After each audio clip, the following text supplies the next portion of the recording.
is that moment again, the one you dream of every night. La seule chose qui te préoccupe, c'est la gloire. Le cheminement de la réussite, of pushing yourself further than ever before. But the true glory is in the shadows. Les sacrifices que tu fais, quand toutes les chances sont contre toi. When you can't push one more second, chase the glory. Visez haut.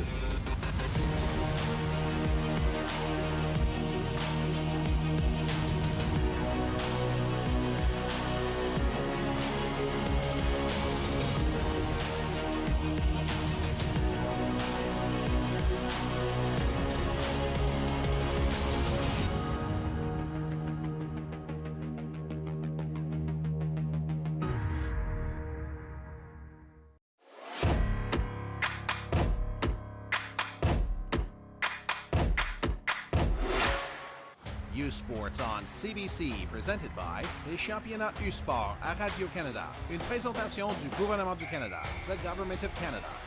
Nike, just do it. Faites-le. Fox 40, celebrating more than a decade of the Fox 40 U Sports Coach of the Year program. Fier partenaire des prix de l'entraîneur de l'année U Sport. Veriburn, medical supply partner of varsity athletics since 1979. Partenaire du sport universitaire depuis 1979. Barron, exclusive supplier of U-Sports Championship rings. Le fournisseur exclusif des bagues des championnats U-Sport. By Connect Energy, proud presenting partner of this U-Sports Championship. Par Connect Énergie, fier partenaire de ce championnat U-Sport. And by GFL, proud title partner of the 2024 GFL U-Sports Women's Hockey Championship. Par GFL, fier partenaire en titre du championnat de hockey féminin U-Sport 2024.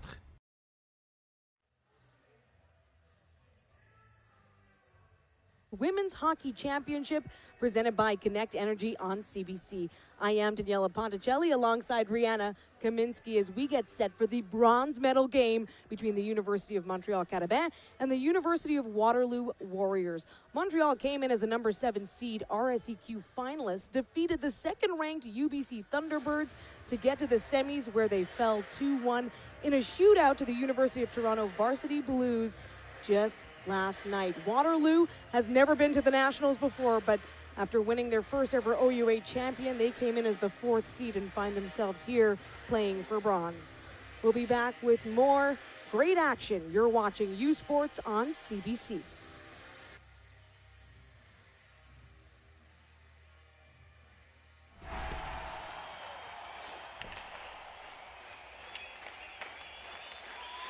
We're looking for talented players to join our team.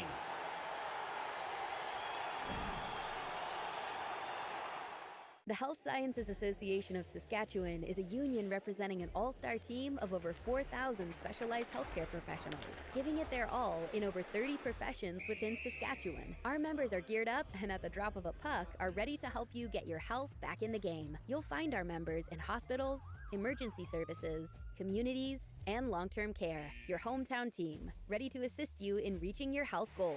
HSAS are proud sponsors of the gold medal game in support of the Saskatoon Food Bank.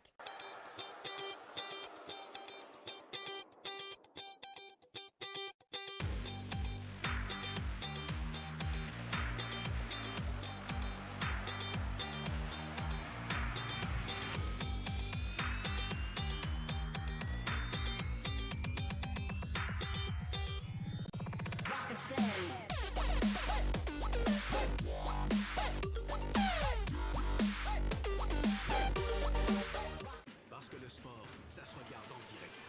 Soyez au cœur de l'action avec les web diffusions en direct d'événements sportifs. J'ai des frissons.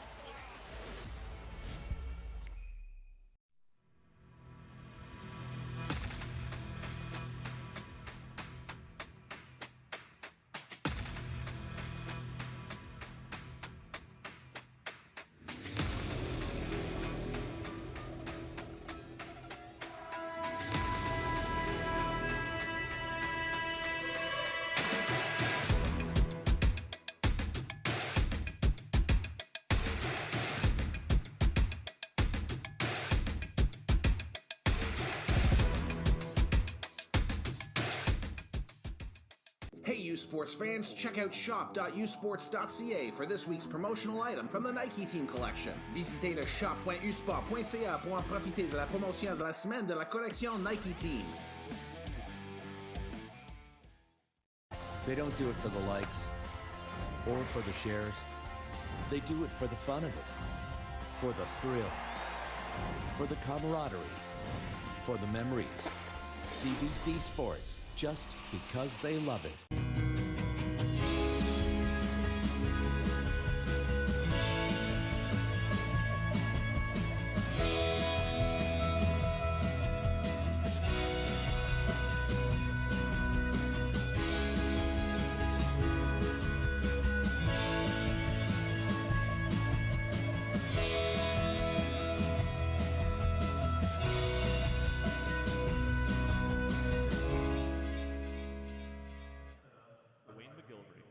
Nous sommes honorés d'accueillir des championnats U-Sport sur le territoire de Traite 6 et la patrie des Métis.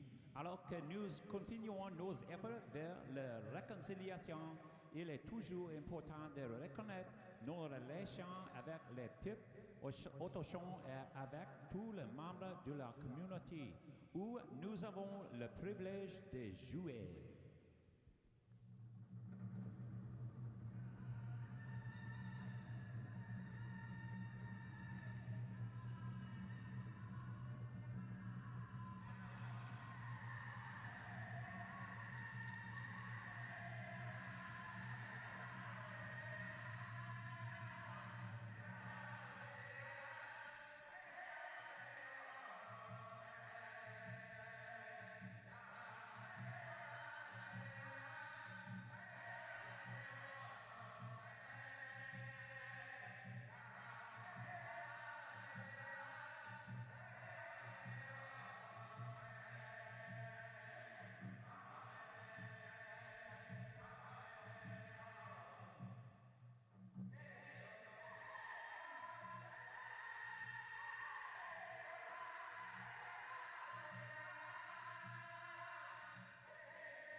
Oh, Canada, our home and a native land, true patriot love in all of us command. Quatre bras, c'est porter le pays, il sait porter la croix. Ton histoire est une épopée des plus brilliants exploits. God keep our land glorious and free. Oh, Canada, we stand on guard for thee. Oh, Canada, we stand on guard for thee.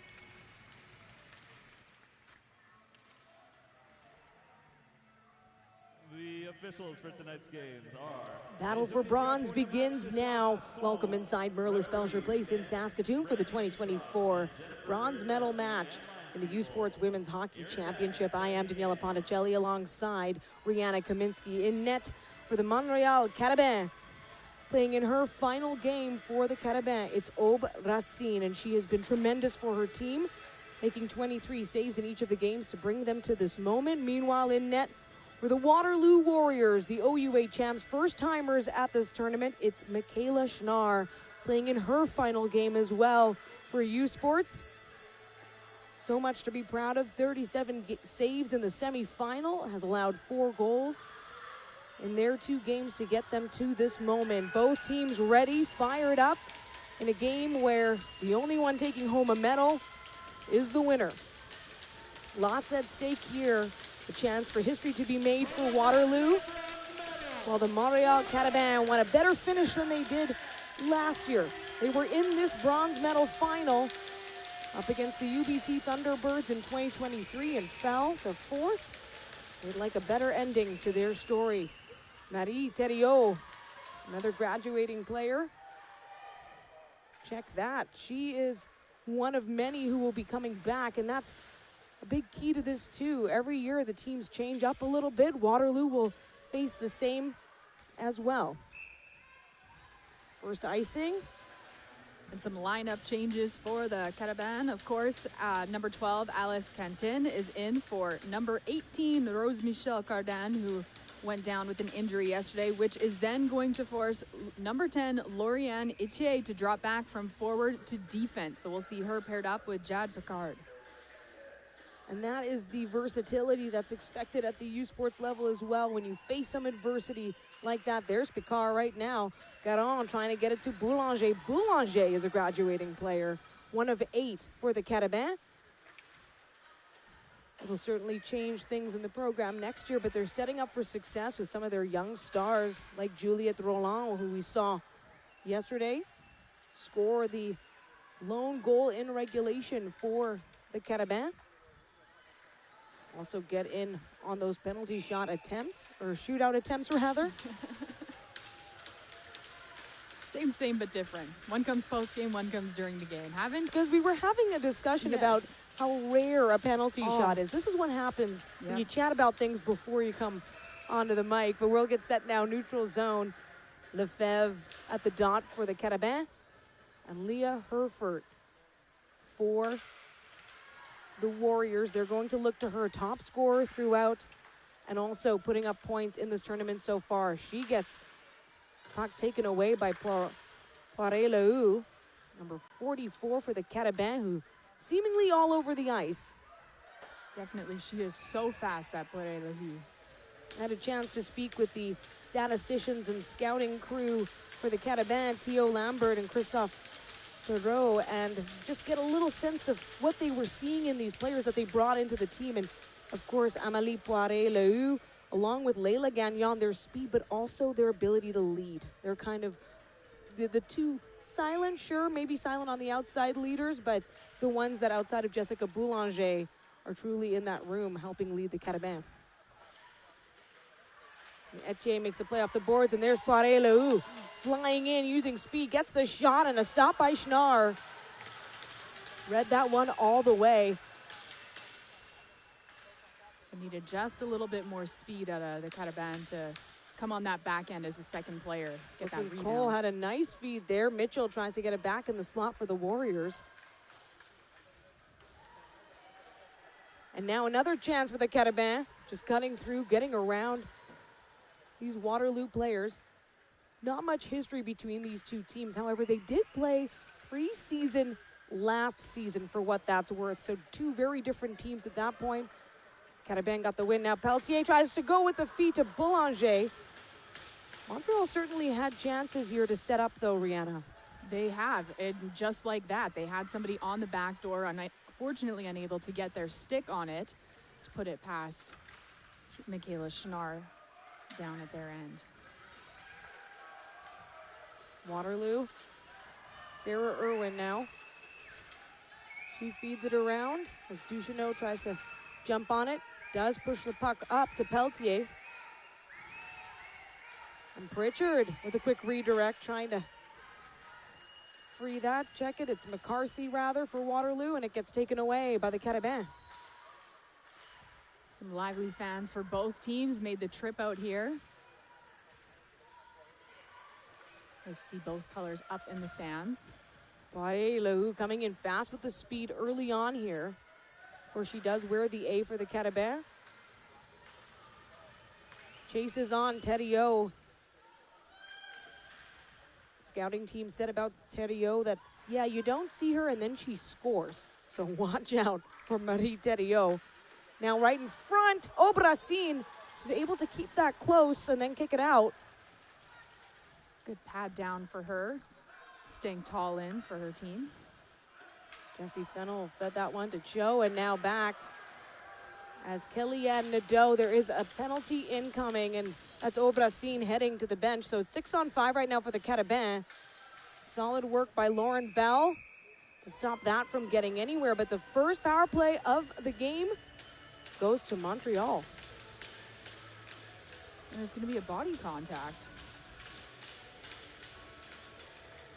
Okay, we're seeing a lot of physical play this weekend, which is so fantastic. But of course, the officials doing a great job too of making sure it stays in check, not letting anything get too out of hand, and keeping those players honest and respectful. It looks like it's Carly Orth. It is Carly Orth taking a seat, which of course takes out as well a very experienced player for the Waterloo Warriors. Now Boulanger setting up in the slot. Pelletier had a caught her skate, and she is kicked out. By the way, Montreal in this tournament 0-for-11 on the power play. They've had the opportunities. They had 8 opportunities in the quarterfinal against UBC. That was probably one of the most physical games. Now Boulanger coming around. The captain trying to get going on special teams, and Schnarr gets a piece of it. Back out, Picard with another go.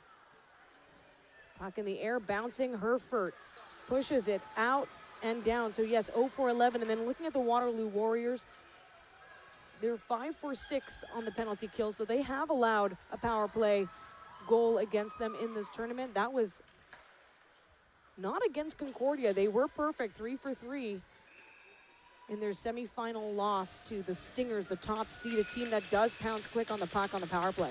Big time, and doing really well. Of course, only a minute into that penalty kill, and they're having a great time so far, keeping the puck out of their end. They've got a puck drop all the way down in the offensive zone, fortunately for them too, to keep killing the time. Not a clean win, so Montreal does get some time to set up now. They're going to take it. Poiré-Lahou working it off the boards quick. Roland gets caught up there. And now Nadeau. She sends it across. Kellyanne Nadeau graduating as well, playing in her final game as a Carabin. It's an offside. And I believe they're going to take it down too.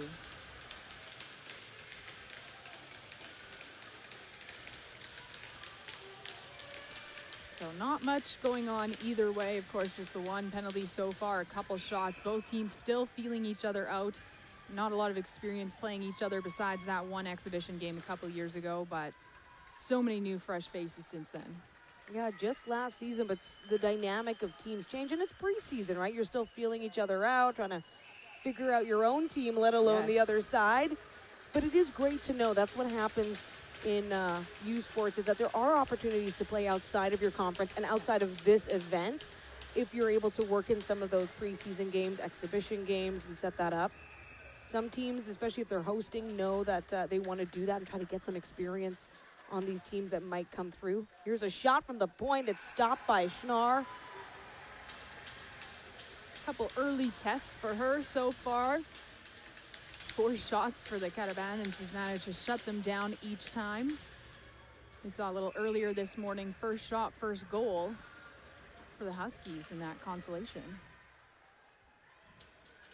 And now Waterloo driving the action here, shorthanded at that. Jessie Fennell flips it down, gets brought back by Lauriane Etier.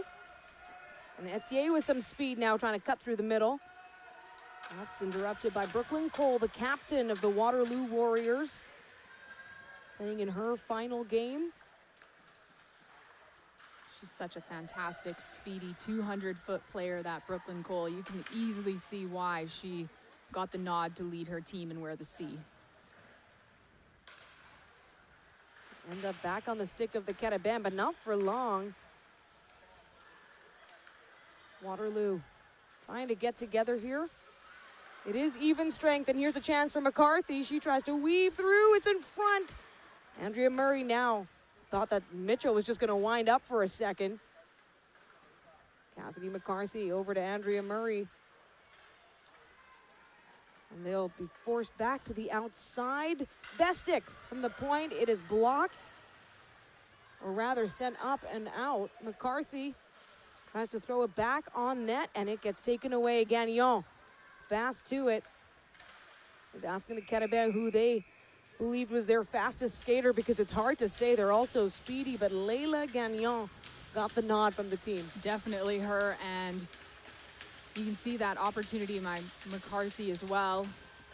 Really trying to get in, but needed a little bit of help. Great work by the Carabin defense. Trisha Cho, she plays it back to Tatum James, who has 4 goals in the tournament, and including the lone hat trick so far. She got that in the very first game of this event that kicked it all off Thursday afternoon. Come a long way, Ariana. You've been here for every single game. Have they ever? It was kind of a slow start on Thursday afternoon, where a third period action was able to really get Waterloo going about that 10-minute mark. And we saw a little bit of the same thing against UBC. Unfortunately, they weren't able to capitalize, but they definitely did just build and turn themselves up in that game yesterday. So by the third period, they were really running. Now Nadeau feeding it back to LaForge. Tries to find Pouliot. And it's quick work now by Lindsay Aitchison.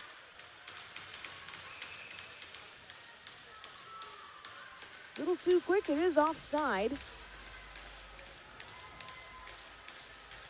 Great, didn't like that. She was trying to argue maybe she was still onside, but that foot was completely over the blue line. Brooklyn Cole at the dot for the Warriors, 5th year forward out of Kitchener, Ontario. Played for the Kitchener-Waterloo Junior Rangers. A number of the players on this Waterloo squad have those roots in minor hockey. And that actually includes Sean Regan, the head coach of the Waterloo Warriors. He was named the first ever head coach of the Kitchener-Waterloo Rangers of the Provincial Women's Hockey League. The OG PWHL, I like to say. And in front, that one just stopped. So we had the first power play earlier in this period. The Carabin could not capitalize. Also a testament to the strength of the Waterloo Warriors penalty kill. And they do have some fairly decent offense as well, so I'd like to see more shots from them. Now Parelaou comes through. She cuts a little too quick, slides out. Far side. That puck goes into their own bench. That's always a tough one. Oh my gosh, my teammate. Come on. Get out of the way. Get out of the way. Heads up. You got to keep your head up. And again, that last play there, we got to see some fantastic speed by Parelaou. You can see why she is their second fastest skater, arguably. I mean, I don't know if they actually clocked it or not. So that'll be a fun foot race. Yeah, put it on social media. Here's a chance in front. That one got on. That was a sneaky shot too. Finding that open lane off the draw. Will come in fast. Andrea Murray flings it off the near wall. Waterloo looks to get set up on the attack here. Carly Orth down low. Some support from Rin. Mitchell takes the shot right off Garan. Yoani Garan didn't even feel that one. We go back the other way. Lalache with a shot. It's kicked out. Ricona Lalache had some great looks as well in the semifinal. Ended up being a 1-1 tie that went into overtime and then into a shootout. 7 whole rounds we were here for last night. Garan takes it up near side. Bounces it over. And Tatum James feeds it to Leah Herfert. Centering feed to Lenardin. That gets taken back, and Waterloo doing all they can to protect this blue line right now. Still looking for them to have a couple more offensive opportunities. Test out that veteran Obracine, who again is as well a graduating player for the Carabin. And not enough can be said about what Obracine brings as well to the Carabin. They've been at this national level so many times. They have a lot of history here. Haven't always come away with the medal. That's fine. 6-time medalists, though. 2 gold, 2 silver, 2 bronze. The last time they did it, 2019. Okay, so it's been a few years. They would love to go home with a medal around their neck, as would Waterloo. And this is Montreal's 11th appearance at this U Sports Championship, including the canceled 2020 here. We know that Montreal wouldn't have been playing for a medal in that one because they actually lost in one of the 2 quarterfinals that were played. It was the most bizarre thing. Day 1 was played and then everything was shut down. So you kind of know that year wouldn't have been a medaling year for them, but still 11 appearances, 11 times they've earned their place in this national competition. 11 times for them, and Waterloo's first appearance, which is exciting. So you've got a lot of experience versus some fresh experience, of course.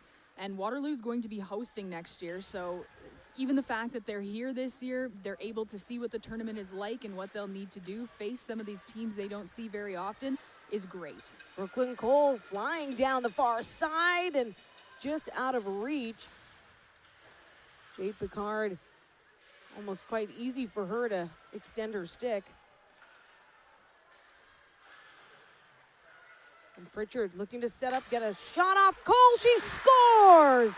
Captain Brooklyn Cole puts Waterloo on the board first in this bronze medal matchup.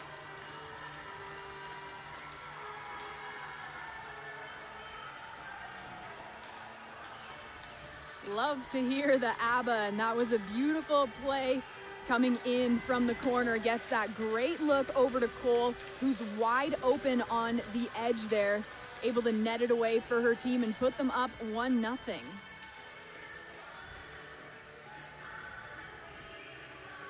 And that is Brooklyn Cole's first point of this tournament as well, and what a way to get it. First goal to get that lead. And these two teams have played just so many close games. Still can't get over the Carabin, 1-1 tie heading into overtime and then all the way to a shootout. So anything, when it comes down to it, the defense is on point for both these teams.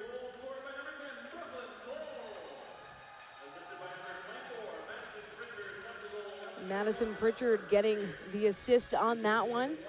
I thought she was maybe going to take the shot, opted for the pass. And smart play by her to do just that. Now Murray finds Mitchell again. That one off the body of Roland. She took that full force. Murray sends it around. She's got Paige Rinn down low. And Boulanger just bouncing it off the boards to get it out of the Montreal zone. Sets something up on the rush here. Jessica Boulanger waiting for some support coming off the bench. Alash is hoping for the feed into the slot. Boulanger backhand, and it's smothered by Schnarr. More than halfway through the first period, and is a 1-0 lead for the Warriors over the Carabin in this bronze medal game. We'll be back. You're watching U Sports on CBC.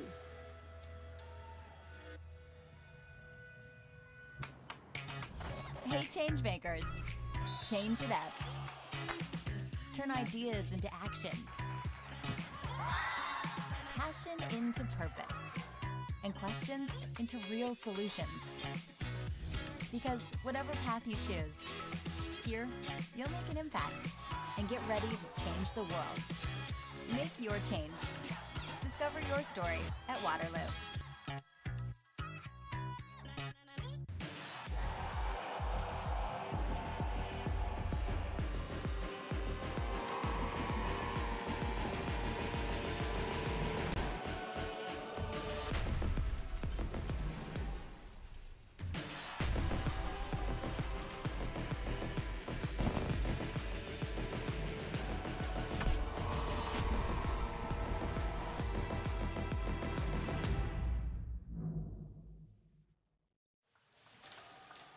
CBC Sports is the home of university sports in Canada. Catch the gold medal game of the 2024 GFL U Sports Women's Hockey Championship, presented by Connect Energy. It's coming up after this game. Concordia, Toronto playing for the national title, 5 p.m. Pacific, 8 p.m. Eastern. Right now, bronze medal match between the Carabin, who take a shot from the near point, not quite. Nadeau is hoping to set up her team, the Carabin and the Waterloo Warriors. It is the OUA champions, currently with a 1-0 lead. Now the Carabin try another glove save and another chance. Rebound scooped up this time by Tatum James. Forward to Lenardin, and now they're on the move. Looking for the centering feed. It's taken away by Lalache. Great work, great eyes to break up that play by Laloche, because Lenardin with a shot, it's kicked away. Tatum James just so dangerous. We saw her get that hat trick. She had a goal yesterday as well.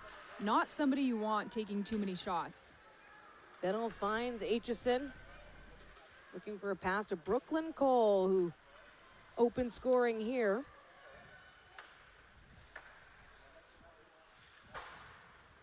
First time ever Waterloo is in this position. Now Pritchard with a shot in the glove of Obrasin.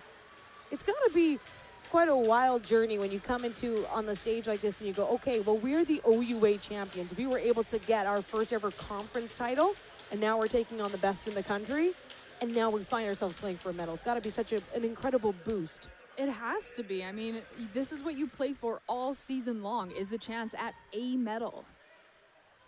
Fennell getting worked along the boards, trying to kick it back out to Cole. Brooklyn Cole, though, caught up on Marie Thériault. Thériault tries to settle it down. Third-year player, Marie Thériault. She put together a pretty nice little regular season, 7 goals, including 2 on the power play. I don't know if we're going to see too many power plays, penalty kills today. Both teams fairly disciplined. They haven't had too many either way throughout the tournament. Kiara Raitt. She's got the centering feed to Orth. It just chips off the skate there. And another steal for the Warriors as Mitchell. Now Murray flings it down. So while the Warriors have been keeping the Carabin out of their zone for this little bit, Mylène Lefebvre looks to change that. Had a good pass there. Just bounced off the stick. Tried again, Gervais. Tipping it down. Trisha Cho sends it to Rin, and around they go. Coming in fast, Lauren Bell with speed, and Obrasin forced to cover up. Again, we've seen quite some quick whistles from the referees as that puck gets in and around the crease. Obrasin kind of let it go a little bit, but was easy to put her glove back on top of it. Nice to see them erring on the side of caution there. Don't want too many collisions or scrums around the goalies. Waterloo trying to stay on the attack here. Tatum James sends it far side. Quick hand by Irwin. Keeps it in from the point yet again.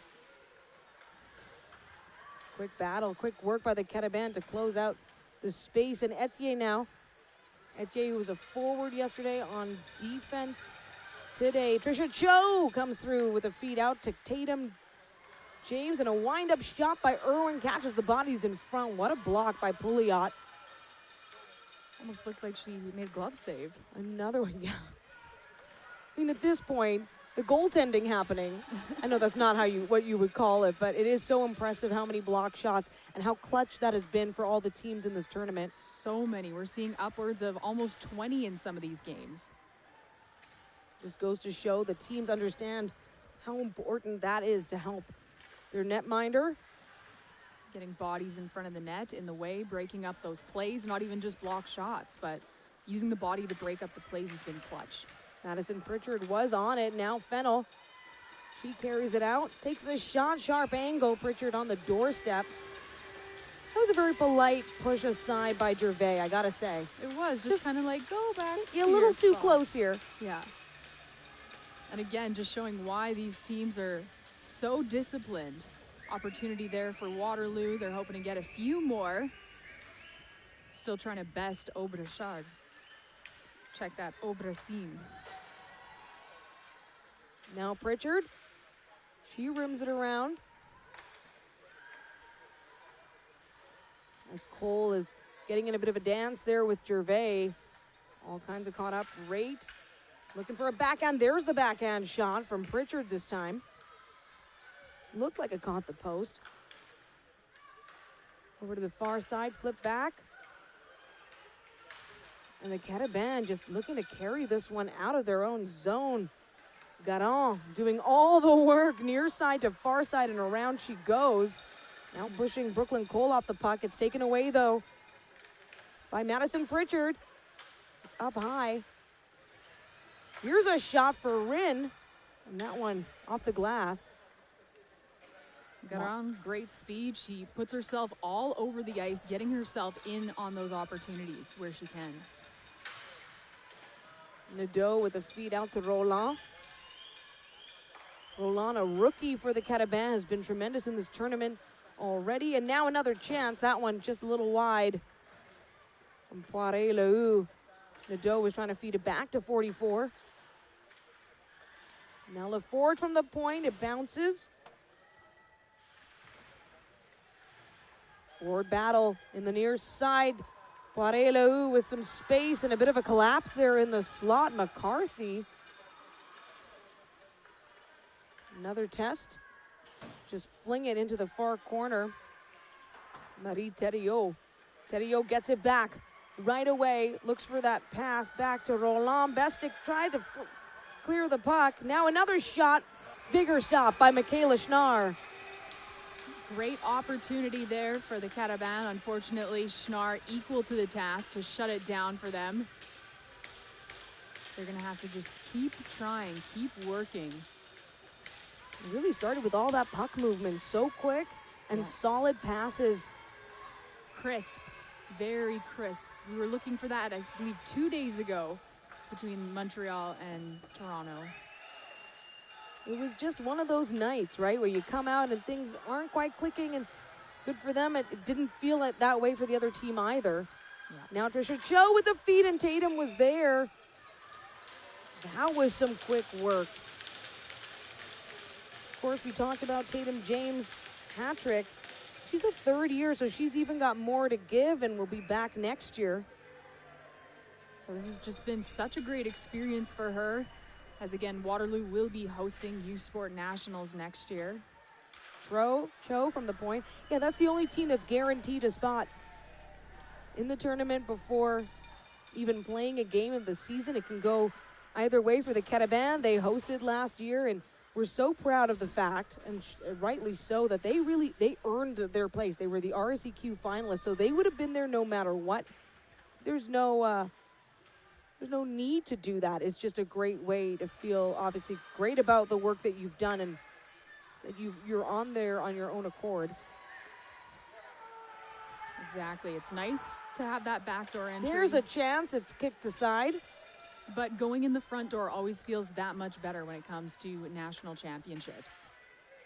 I know the Huskies were chasing that too. I mean, the head coach, Steve Cook, always wanting another Canada West championship. They have more nationals appearances than they do Canada West banners, and that's something that the longtime head coach certainly wants to rectify. And here, Waterloo had just gotten their first ever OUA title, but Poirier-Lehoux coming in fast backhand, and it's saved and collected by the Waterloo Warriors.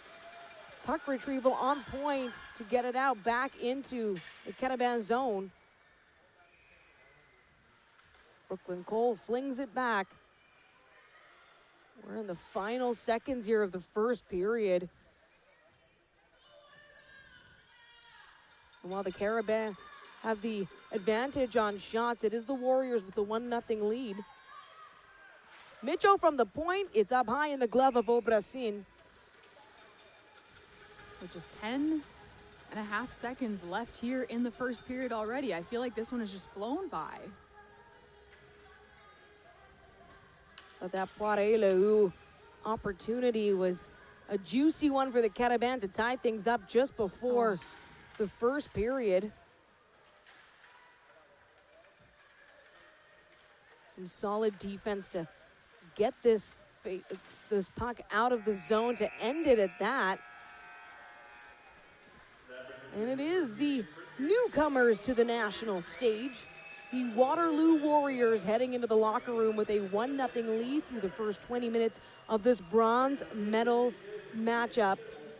It is absolutely electric inside Merlis Belsher Place in Saskatoon. Both teams with devoted fans in the stands, family as well. Yeah. Trisha Cho's mother, Michelle, is the one who's been wearing a Warriors sash and showing off all week. And now we'll head down to Ryan Flaherty. Exclusively on CBC Gem and CBCSports.ca.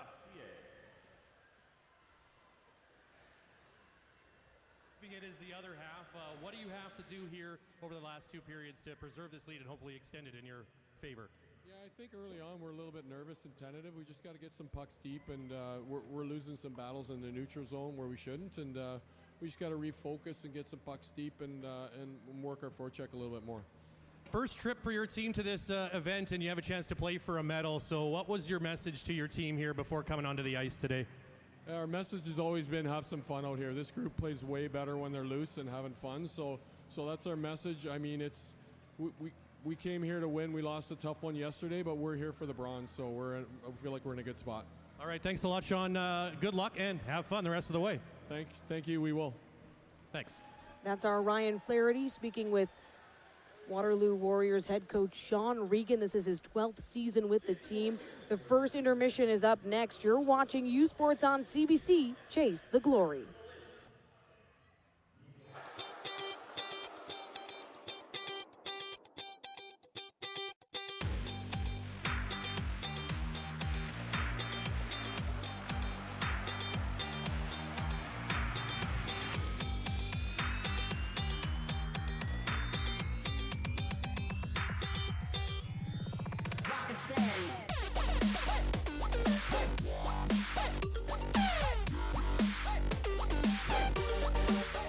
In the heart of every girl, there's a dream. Gliding on the ice, scoring the winning goal. Greatness isn't just found in the big leagues. It starts right here in our communities. At these rinks, with these girls. Here's to the dreamers, the believers, and the ones who lace up their skates. Saskatoon Mitsubishi, empowering dreams, one stride at a time. Parce que le sport, ça se regarde en direct. Soyez au cœur de l'action avec les web-diffusions en direct d'événements sportifs. Immense. J'ai des frissons. In the heart of Saskatoon, where the winters are long, hockey is not just a sport, it's a way of life. Behind every team, there's a community that supports them. At Connect Energy, we're proud to be a Saskatoon-based company that powers local businesses with natural gas options to help them thrive. We're excited to sponsor the 2024 GFL U Sports Women's Hockey Championship. Join us in supporting local businesses and the future of hockey. Hey U Sports fans, check out shop.usports.ca for this week's promotional item from the Nike Team Collection. Visitez le shop.usport.ca pour en profiter de la promotion de la semaine de la collection Nike Team. Parce que le sport, c'est aussi des parcours inspirants. Un regard unique sur l'humain derrière l'athlète. Exploiter mon potentiel maximum, c'est un truc de fou. Découvrez les récits numériques et vidéos de Podium sur radiocanada.ca et sur l'appli Info. Welcome back to U Sports on CBC and our coverage of the GFL 2024 Women's National Hockey Championship presented by Connect Energy in Saskatoon. Waterloo Warriors lead the Carabin 1-0 through the first 20 minutes of the bronze medal matchup. Every year, U Sports celebrates its best student athletes and coaches honoring major accomplishments. Here are the nominees and winners of the Fox 40 U Sports Coach of the Year and U Sports Rookie of the Year awards.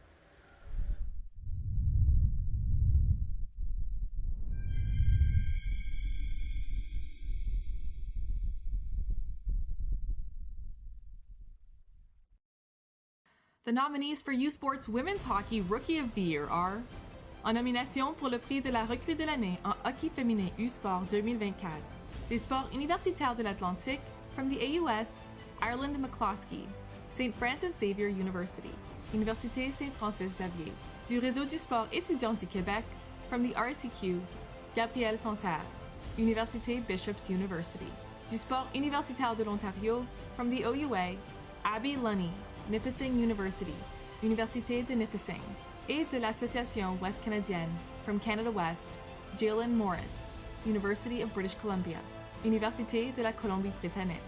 La lauréate du prix recrue de l'année en hockey féminin U-Sport est The winner of the U Sports Rookie of the Year in women's hockey is Gabrielle Santerre, Université Bishops University.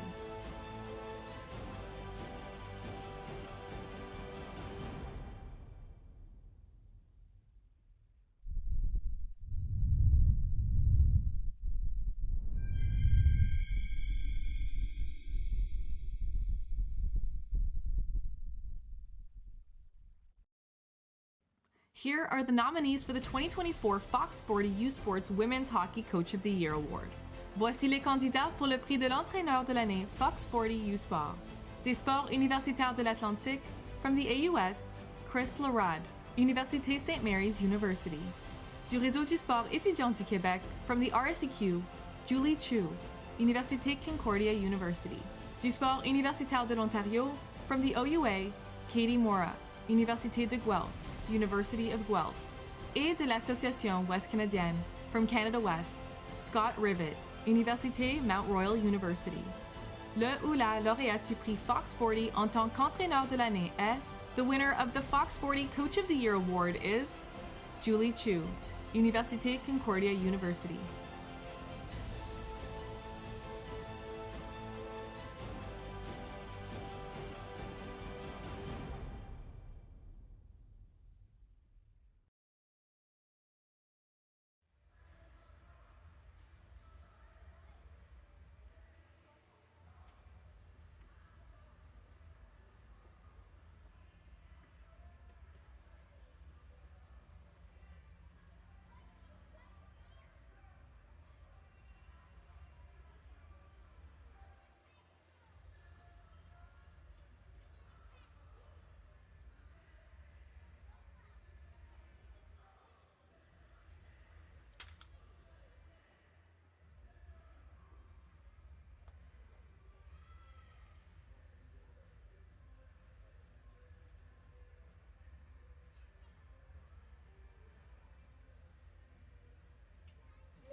Thank you. Are you serious? Merci, wow.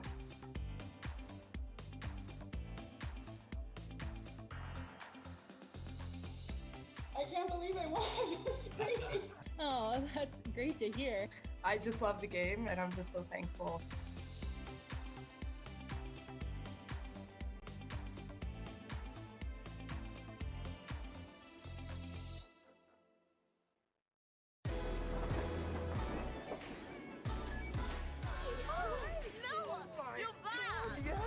The exchange was awesome.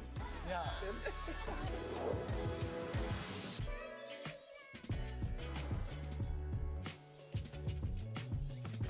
You have the power to inspire and impact the climate.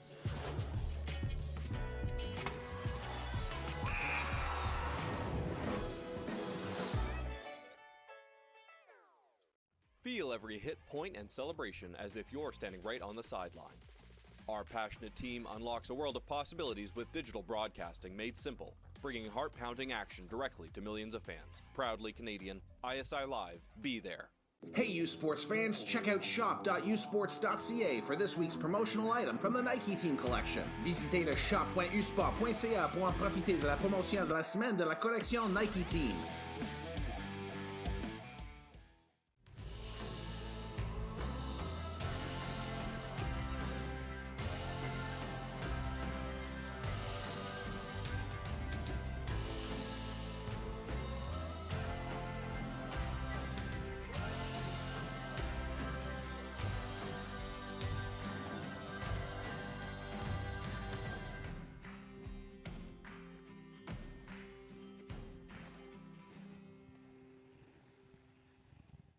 They don't do it for the likes or for the shares.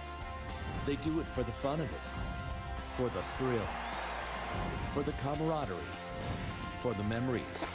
CBC Sports, just because they love it.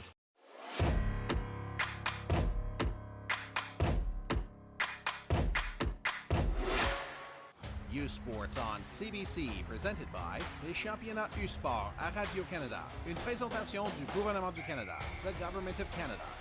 Nike, just do it. Faites-le. Fox 40, celebrating more than a decade of the Fox 40 U Sports Coach of the Year program. Fier partenaire des prix de l'entraîneur de l'année U Sport. Veraburn, medical supply partner of varsity athletics since 1979. Partenaire du sport universitaire depuis 1979. Varen, exclusive supplier of U-Sports championship rings. Le fournisseur exclusif des bagues des championnats U-Sport. By Connect Energy, proud presenting partner of this U-Sports championship. Par Connect Énergie, fier partenaire de ce championnat U-Sport. And by GFL, proud title partner of the 2024 GFL U-Sports Women's Hockey Championship. Par GFL, fier partenaire en titre du championnat de hockey féminin U-Sport 2024.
The great plays of the first period in this bronze medal matchup.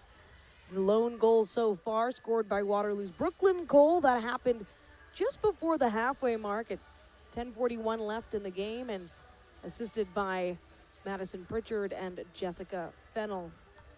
And just some great saves as well that we saw coming out of break there. Obrasin for the Cataban. She's made 6 saves. It doesn't seem like a lot, but they've been big-time saves. Meanwhile, Michaela Schnarr for Waterloo. 11 saves so far, many of them coming with great speed down the ice, and she's a 5th year. They're both graduating, meaning this is the final game for both of these netminders, but Schnarr has been on point. She has been so fantastic. She's been tested quite a few times by Montreal. Of course, they're still looking to figure her out, exploit her a little bit. I think one of the key factors for that with Montreal is going to be using their speed. We saw it a few times through the first period.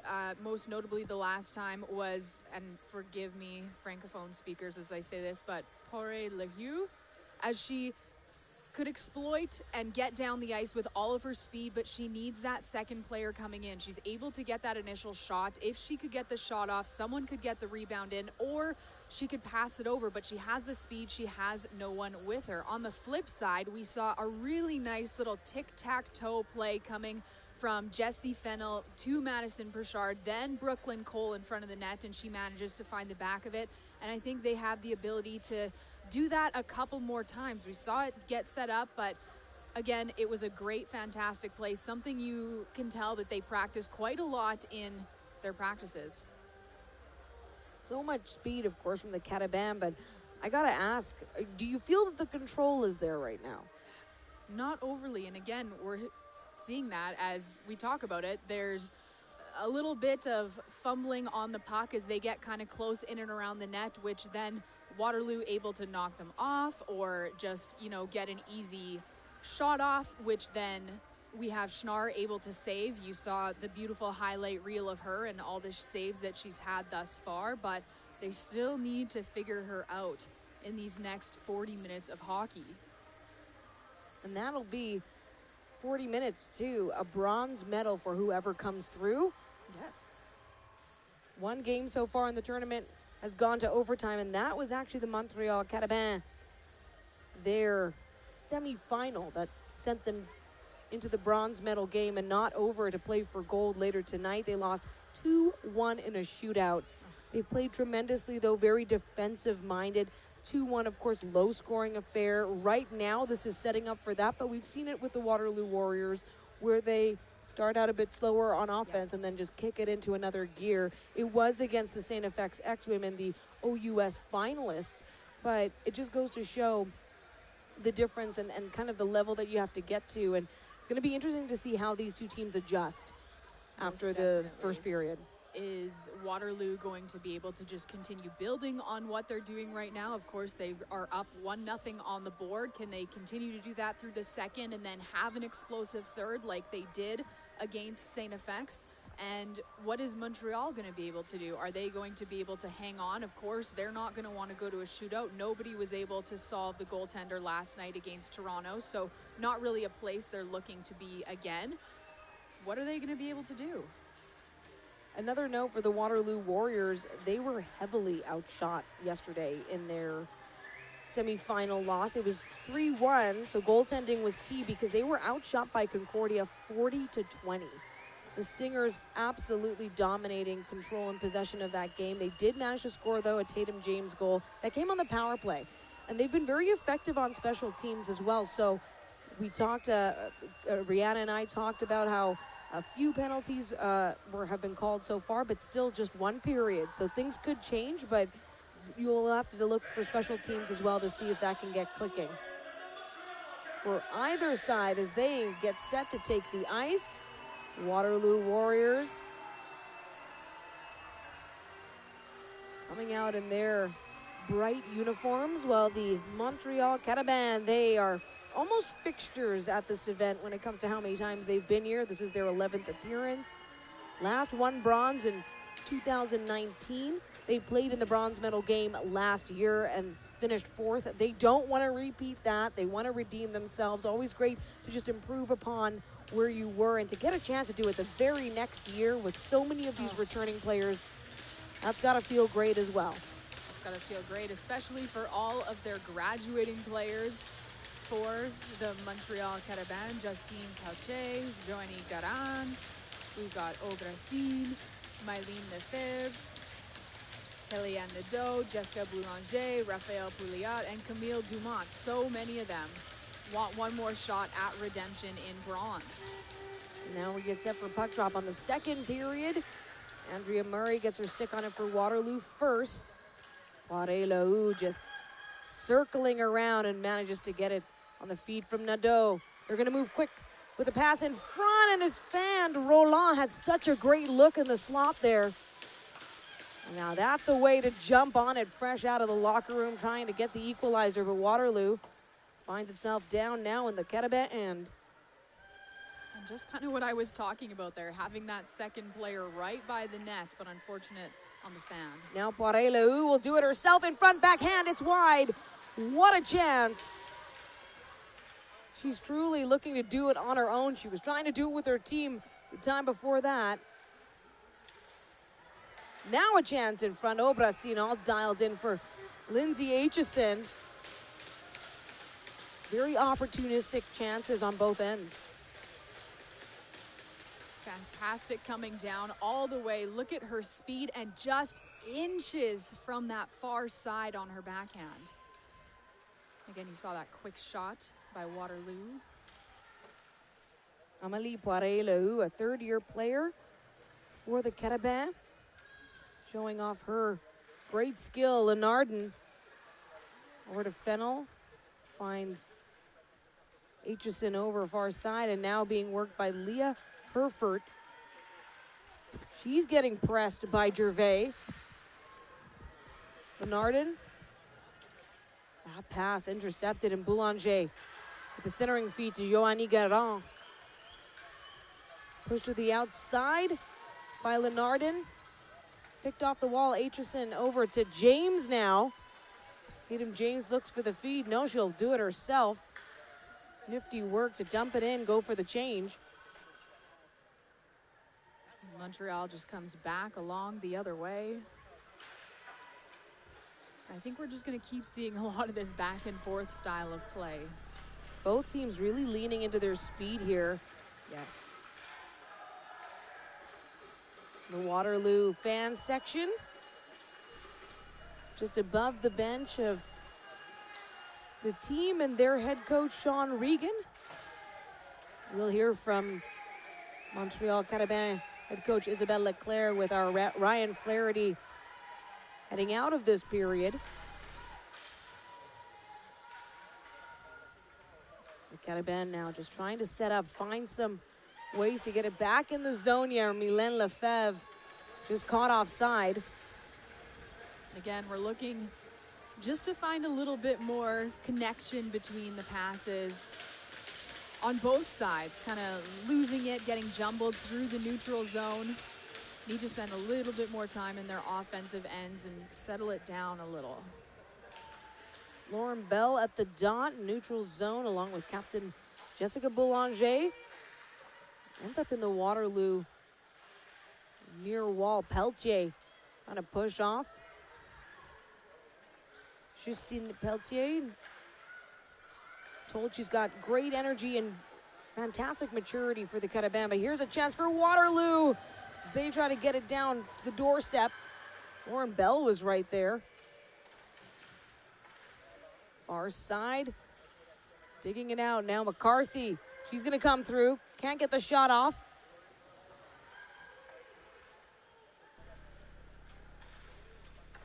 Along the wall to the point, and down they go. Lauren Bell and Nadeau getting caught up on one another. As McCarthy weaving through some heavy traffic. Gets it to Murray now. Murray trying to shake off Boulanger. It's not that easy. Nadeau coming out as well from the crease area. And another chance for Waterloo as they fling it on net. It's kicked out, scooped up by Aitchison this time. Again, Montreal just showcasing how fantastic of a defensive team they are, able to keep Waterloo, for the most part, into the outside. Carly Orth collecting it near wall. She'll take it around, getting bothered by Nadeau. She can't get the wraparound off. That shot has been tricky for every team in this tournament. Now another chance, Orth. She gets caught up on the players in front. Trisha Cho able to read it and track it. Paige Rinn protecting the puck, trying to keep her position there. Now another chance, Murray through traffic. And it's being covered up. A penalty will come.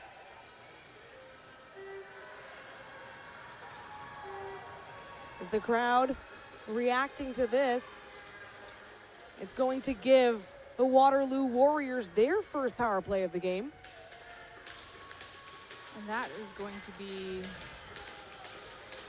Audrey Gervais. Interference? Down on top of the puck like that? She was doing everything she could to hang on to it. Audrey Gervais in the penalty box. So a big 2 minutes for the Waterloo Warriors to perhaps get up. They've been able to score on the power play in both their games leading to this one. Tatum James, and in front, had support there by Madison Pritchard.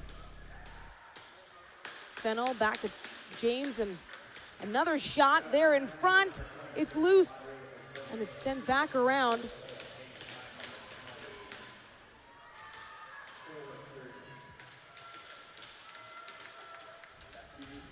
Already 30 seconds into this Waterloo Warriors power play. What a stretch pass to Pritchard. She's gonna wait, be patient. Not sure, I think she was waiting there for Leah Herfert to get there, just not fast enough. Quick play by Michaela Schnarr. Back to James. As Waterloo looks to set up once more, this time Kiara Raitt takes it around as Brooklyn Cole rushes to keep it in. That is a delay of game penalty. Absolutely covered up the puck there outside the crease so no one could try to get to it. That shooting the puck over the boards. Now Brooklyn Cole, she's gonna fly in. Read through. As Irwin trying to find Cho, gets the shot, and it's high, it's bounced off. My goodness, it almost floated in the air for a second. Brooklyn Cole had such an open net there for herself. Yeah, she went backhand. Irwin over to Cole, back again to Irwin, setting up, wind-up shot. bounces wide. The Cataban just trying to stave off this advantage from the Waterloo Warriors. We're back to even strength. Gervais out, but Pointe-Claire fires that rocket down and goes to collect the second chance as well. She is determined to get the tying goal here. Picking up her own rebounds. I love the tenacity of it with that speed she has. Showing great control now with that speed. Big time. Gets the first shot and she's right there in for the rebound on the second. Working from the end boards this time, the Cataban. They've been doing so much skating out of their own zone here. Trying to set something up. Roland. Now Gagnon. She loses it in the slot. It's kicked around and Megan Dick trying to get by Nadeau. It's sent back for the Cataban. Leila Gagnon. It's offside. Very, very offside there. I believe it was Dumont was way into the end zone before the puck had even managed to come. So many chances. That one, a big one, just backhand attempt there by Brooklyn Cole. Just a couple inches too high. And another great opportunity for a little bit of a tip, but not quite for Waterloo. Good penalty kill by the Cataban. 4 for 5 coming into this game on the kill. Now 5 for 6. As they get around Waterloo now, Tatum James, and it's locked in by Obrasin. Tatum James looking for a goal in her third straight game this tournament. Of course, that hat trick in the first one. She had a goal yesterday in the loss that put them into this bronze medal final. And why not round it out with a third? She's got 5 points so far in this event, adding 1 assist to all of that hard work. She did score on the power play for Waterloo as well. This time we are even strength, and Tatum James looked to add to the tally for the OUA champions here in the bronze medal game. Herford taps it back, and the Cataban look to take it away. From outside to inside, Garand finds Boulanger, and these quick passes that have been so successful for the Cataban, just not connecting there. But Lelache, one to watch as well for Montreal, number 11. She's got speed. She's got some nice hands on her. Now Pointe-Claire hoping to connect with Boulanger. As the Warriors take a spill, Bestick.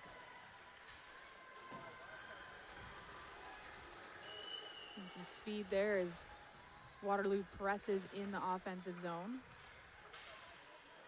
And they have 6 players on the ice. Yeah, we're gonna have a penalty coming for that. Not really the time that you want to start making these mistakes. No, somebody hopped off way too soon, didn't come off the ice.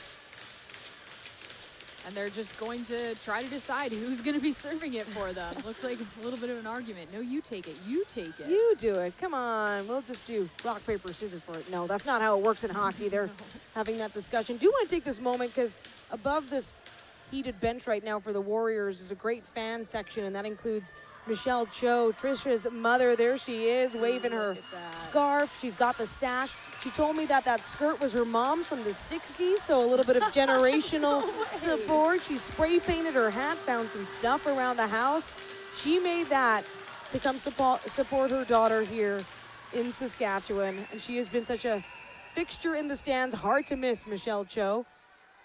It's so fantastic to see how many people have made the trek from out east to come here to my little Saskatoon, Saskatchewan. I guess you're not from here. Spent many years here, though. Better part of the last decade, and now from the point. Big chance here for the Cataban as they set up on the power play. That almost gets stripped away by Lenardin. Seeing plenty of teams very offensive-minded on the penalty kill. What a play there by Pritchard, forcing a jump around. Roland all alone, nearly stick handles her way to a goal. Forced back now, Sarah Irwin. That gets taken away. Thériault feeds it over to Pointe-Claire, who's had so many chances at even strength. Why not add some more? And what a race to the puck. In front, a shot on goal, another. Why not? Madison Pritchard flying in. Cross-ice pass to Juliette Roland, doesn't land. And now something for Brooklyn Cole, perhaps. As she comes around. Again, this is a Montreal Carabin power play. Spending plenty of time in the Carabin zone, but Roland looks to change that. It's offside. And we for sure had one shorthanded goal here in the tournament. I can't quite remember who it was, but I know throughout the last 9 games I've called, I saw one. Oh yeah, I know, it all starts to blend together, Yes. Rihanna. You're right, we've actually had a number, but Tatum James scored one unassisted on an empty net, why not? But there have been some as well just in game. Yep.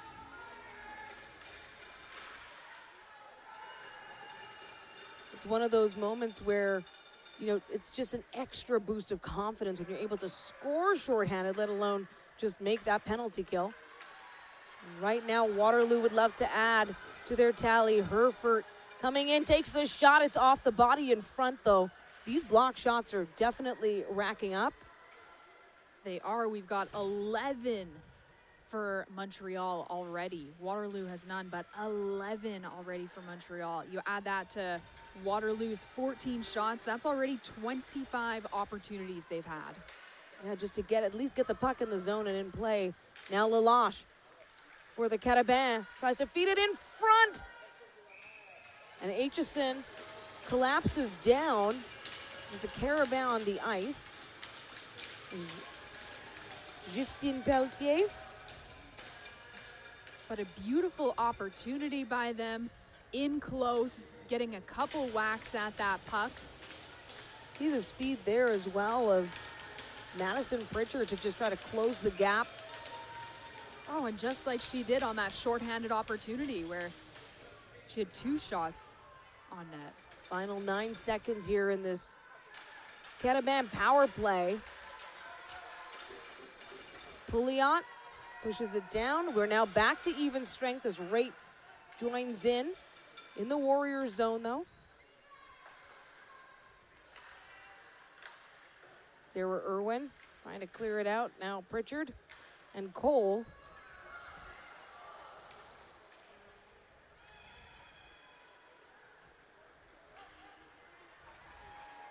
Montreal getting it up through the neutral zone and up over the line.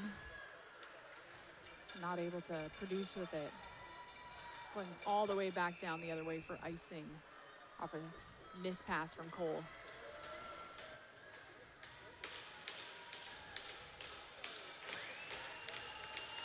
Face off down in the offensive end for the Carabin. Unable to capitalize off of that power play.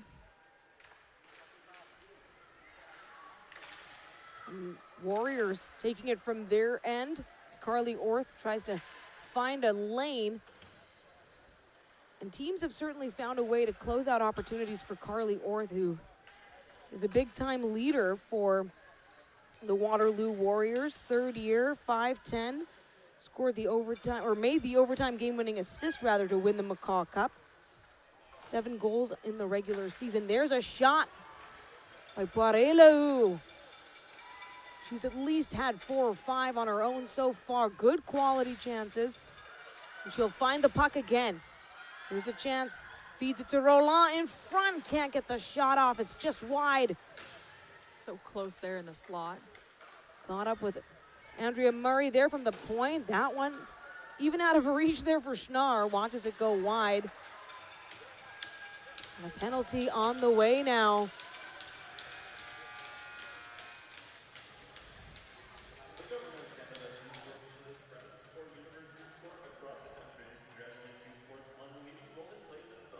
It's going to be Sarah Bestick in the penalty box. And when we return, we'll have more from Warriors Carabin. It's a 1-0 lead for Waterloo. Less than 8 minutes to go in the second period of the bronze medal game. You're watching U Sports on CBC.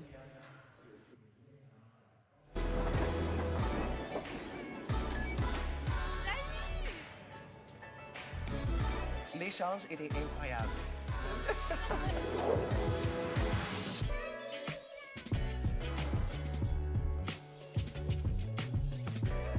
Vous avez le pouvoir de provoquer le changement au sein de notre climat.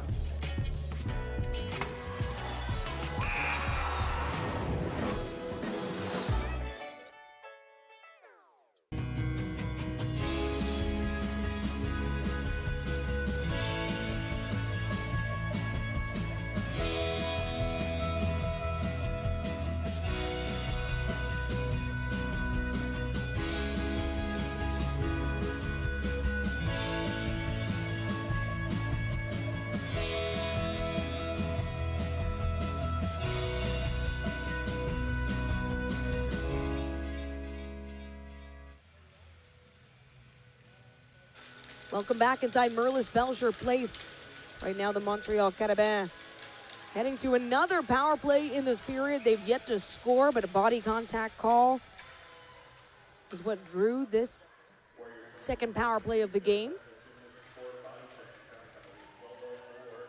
The battle far side. Waterloo has already had one good penalty kill, even generated some offense from it.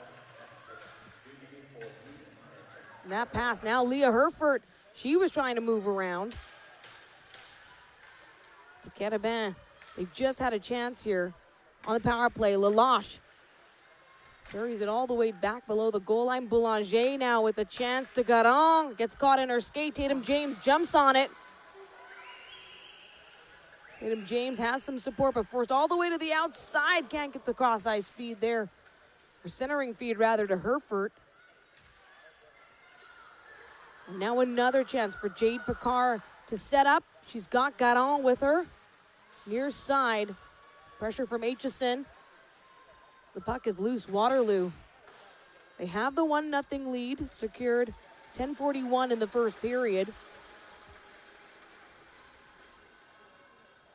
And it was a very similar situation for the Carabins in their semi-final game where they were trailing 1-0 to Toronto for quite a while for tying it up. Pointe-Claire, she's going to try to find some space. Sends it over to Nadeau. Quick touch to Roland, and it's blocked by Schnarr. And a good clear for Trisha Cho. Also lays some physical play on Pointe-Claire. A little bit of a spill there, back behind the Carabin net. Now Pointe-Claire has had so many good chances, also setting up others like Marie Thériault.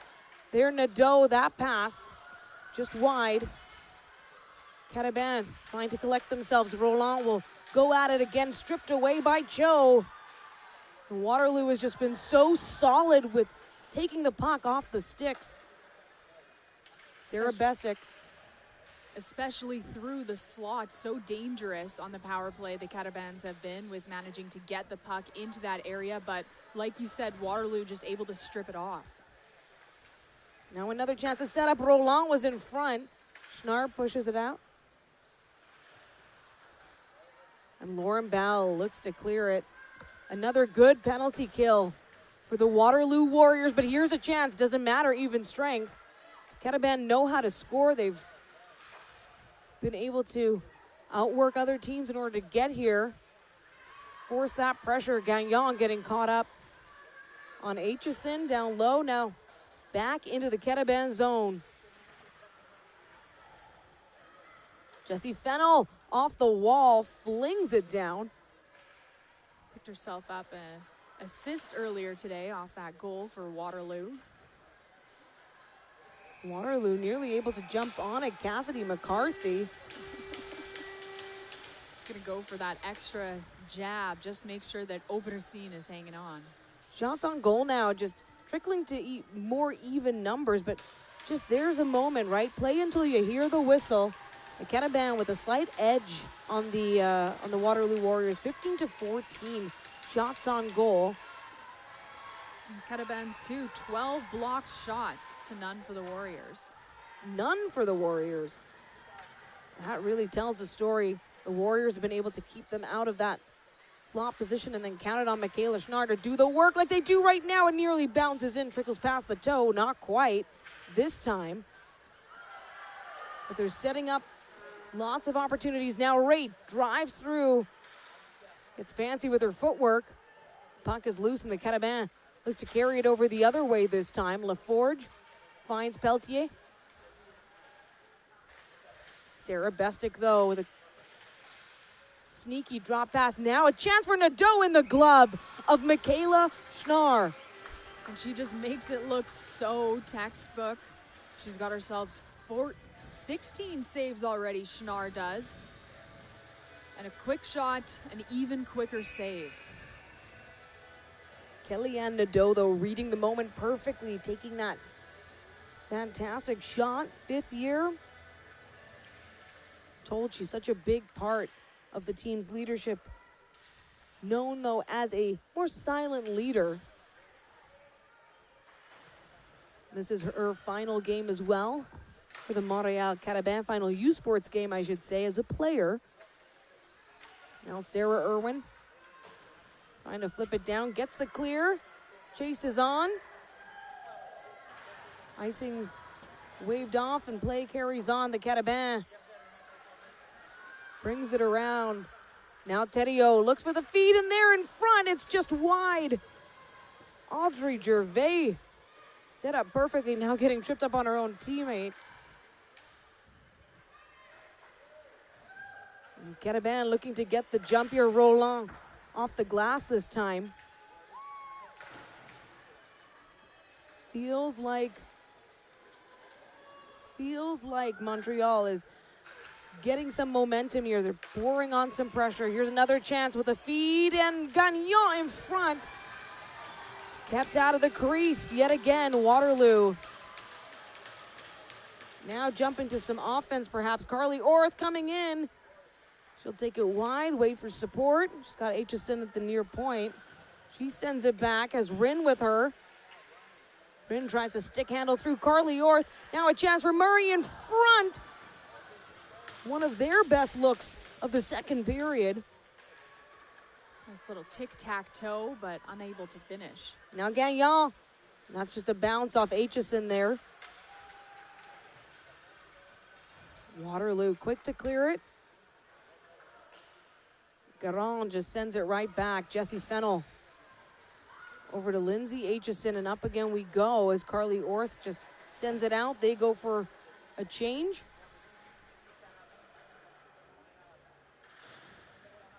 A defensive battle, absolutely, but the Carabin have mounted some incredible offensive chances. Now Madison Pritchard comes through. Chance for Brooklyn Cole to take the shot, and it is stopped by Aubracine.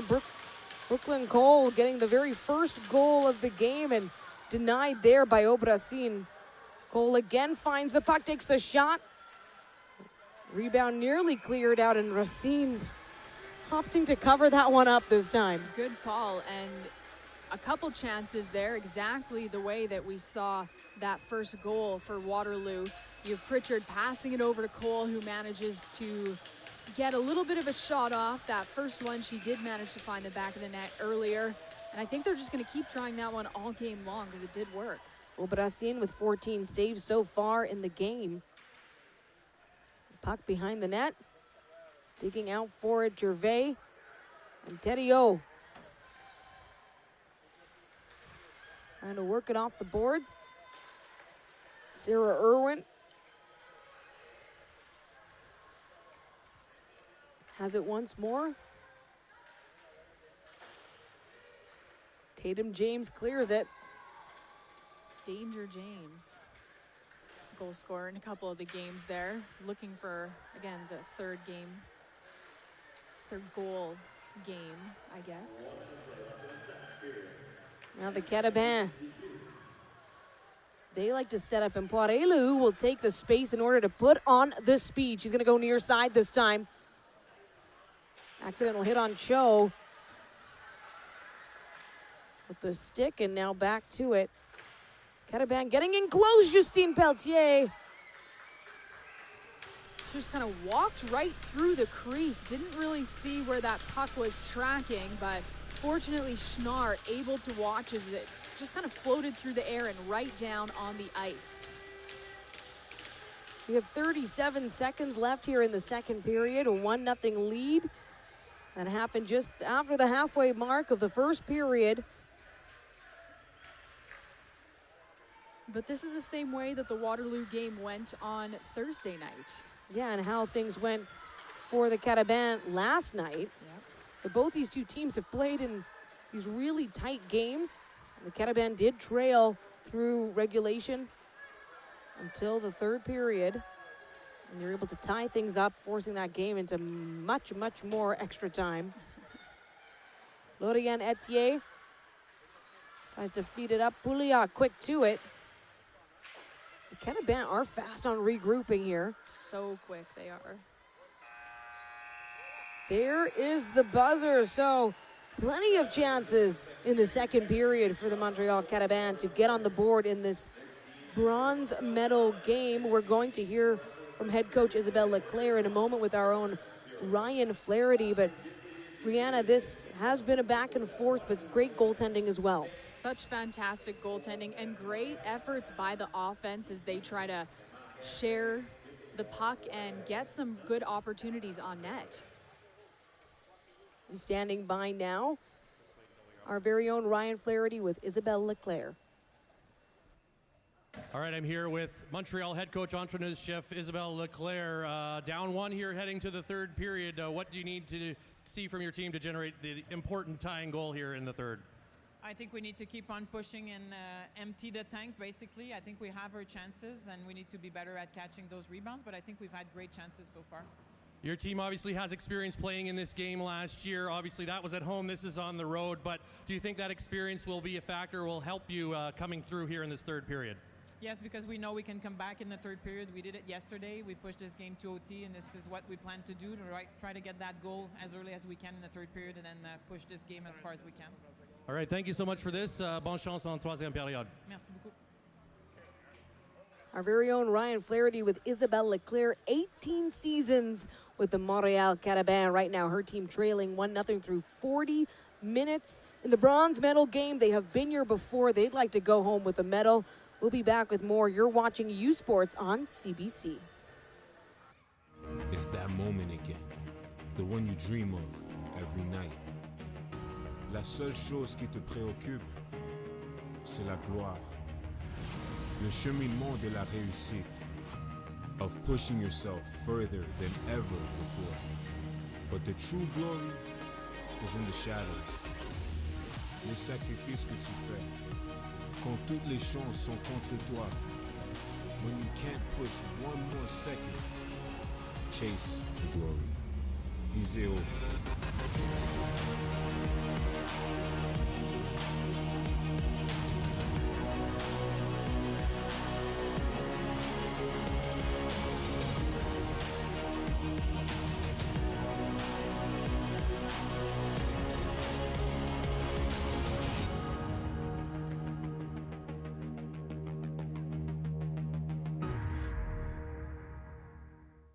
They don't do it for the likes or for the shares.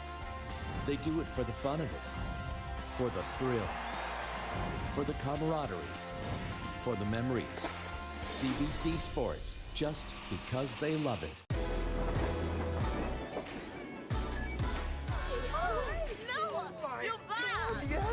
The exchange was awesome. Yeah.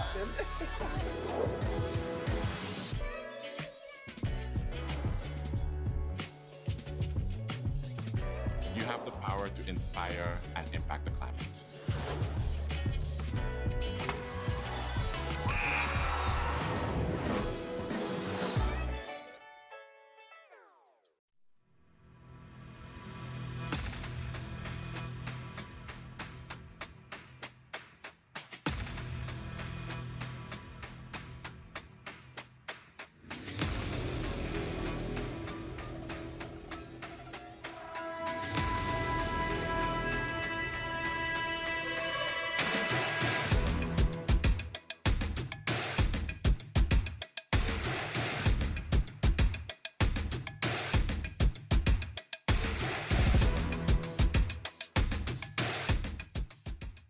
Hey U Sports fans, check out shop.usports.ca for this week's promotional item from the Nike Team Collection. Visitez le shop.usport.ca pour en profiter de la promotion de la semaine de la collection Nike Team.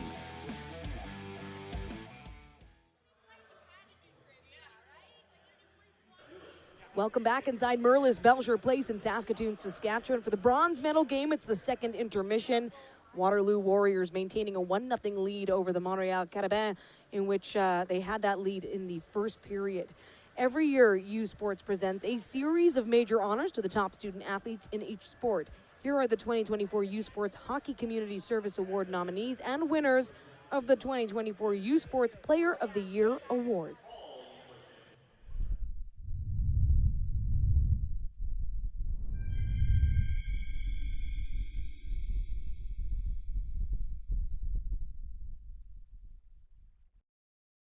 The nominees for the Marion Hillard Award to the student who excels in hockey, academics, and community involvement are les candidats pour le prix Marion Hillard pour l'excellence dans le hockey, les études et l'engagement communautaire sont des sports universitaires de l'Atlantique from the AUS, Shaylin McFarlane, University of Prince Edward Island, Université de l'Île du Prince-Édouard. Du réseau du sport étudiant du Québec from the RSEQ, Emmy Fecteau, Université Concordia University. Du sport universitaire de l'Ontario from the OUA, Emily Baxter, Toronto Metropolitan University, Université métropolitaine de Toronto. Et de l'Association Ouest Canadienne from Canada West, Jenna Merck, University of Regina, Université de Regina. La lauréate du prix Marion Hillard pour l'engagement communautaire est the winner of the Marion Hillard Award for Community Service is Emmy Fecteau, Université Concordia University.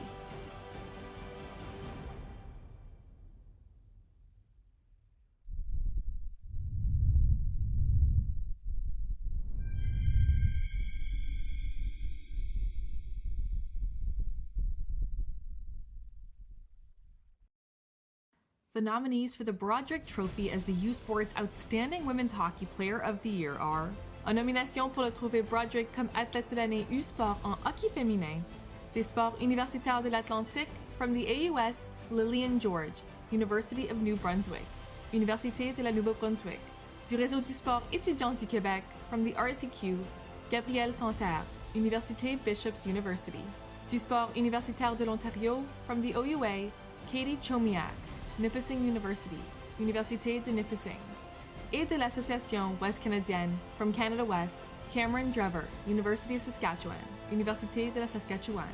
La lauréate du trophée Broderick décerné à la joueuse de l'année en hockey féminin U-Sport est the winner of the Broderick Trophy as the U-Sports Player of the Year in women's hockey is Gabrielle Santerre, Université Bishop's University.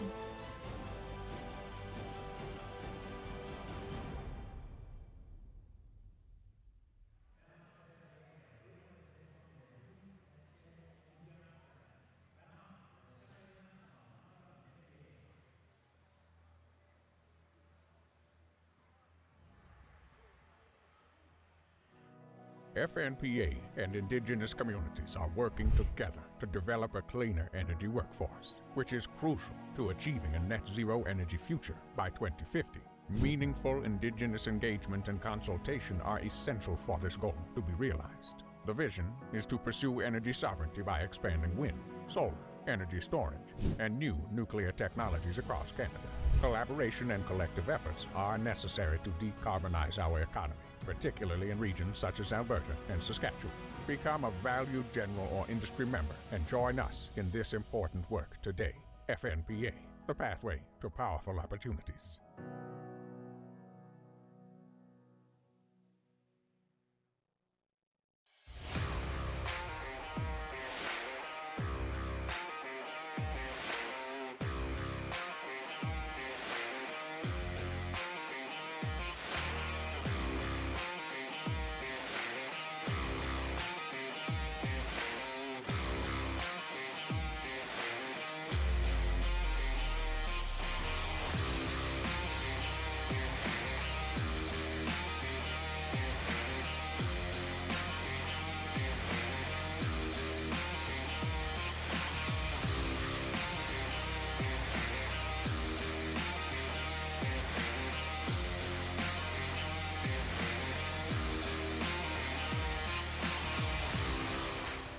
We've got 50 years of winning behind us.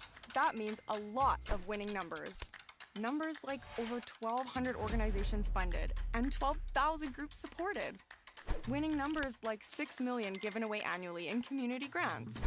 winning numbers like 196 athletes sent to Olympic and Paralympic Games. And the winningest number of all, the $1.4 billion given back through sport, culture, and recreation. And we're just getting started. Can you tell us your experience with online bullying? When I was younger, the girls started to pick on me. I felt really alone because I just had no one to talk to.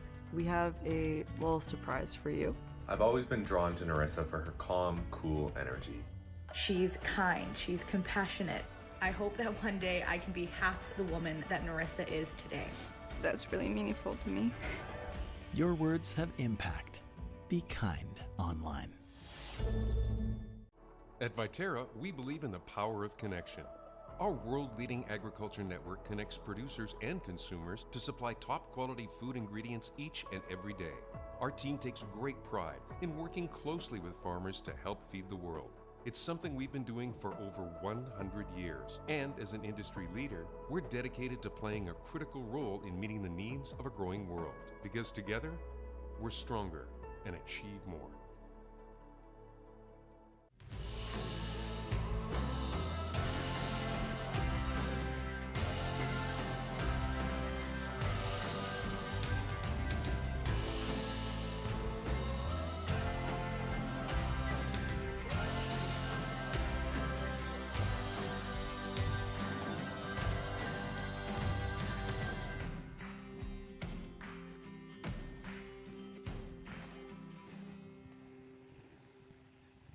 Parce que le sport, c'est bien plus que des résultats. C'est aussi des analyses et des dossiers qui nous plongent au cœur d'un univers complexe et en mutation. C'est vraiment incroyable. Suivez les actualités sportives sur radiocanada.ca et sur l'appli Info.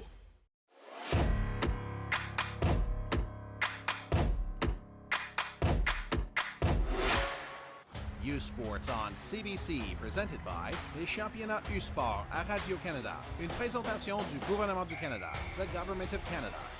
Nike, just do it. Faites-le. Fox 40, celebrating more than a decade of the Fox 40 U Sports Coach of the Year program.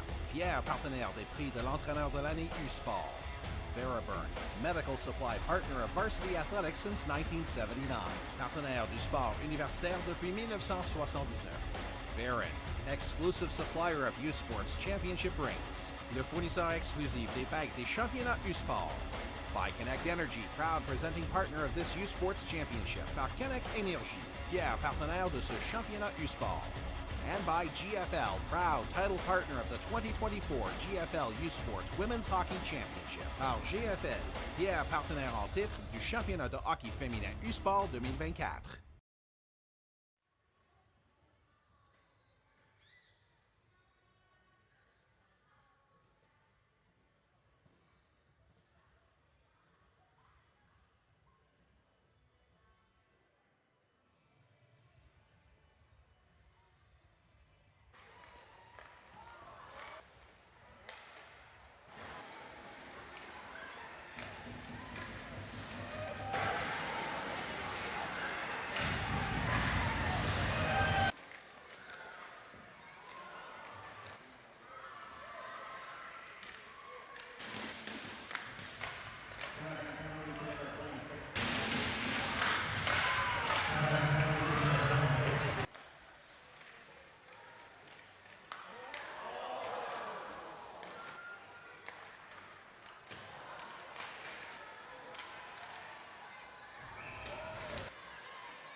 So many quality chances in the second period, but scoreless for both sides as the Waterloo Warriors maintain a 1-0 lead.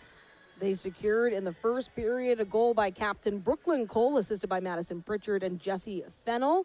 That happened at 10:41 in the first period. No scoring since then. It's a defensive battle from end to end. Obracin in net for the Montreal Carabins and Michaela Schnarr for the Waterloo Warriors. And both of these graduating goaltenders come with plenty of pedigree and great respect. Obrasin able to make some clutch saves and stops and controlling the rebound as well. Big time controlling the rebound, because we've seen that can be so dangerous. You get a player in that's streaking, and if they're able to push in that rebound, they're going to try. You saw on that last replay there that we're going to have the players that are looking for that extra shove at the net.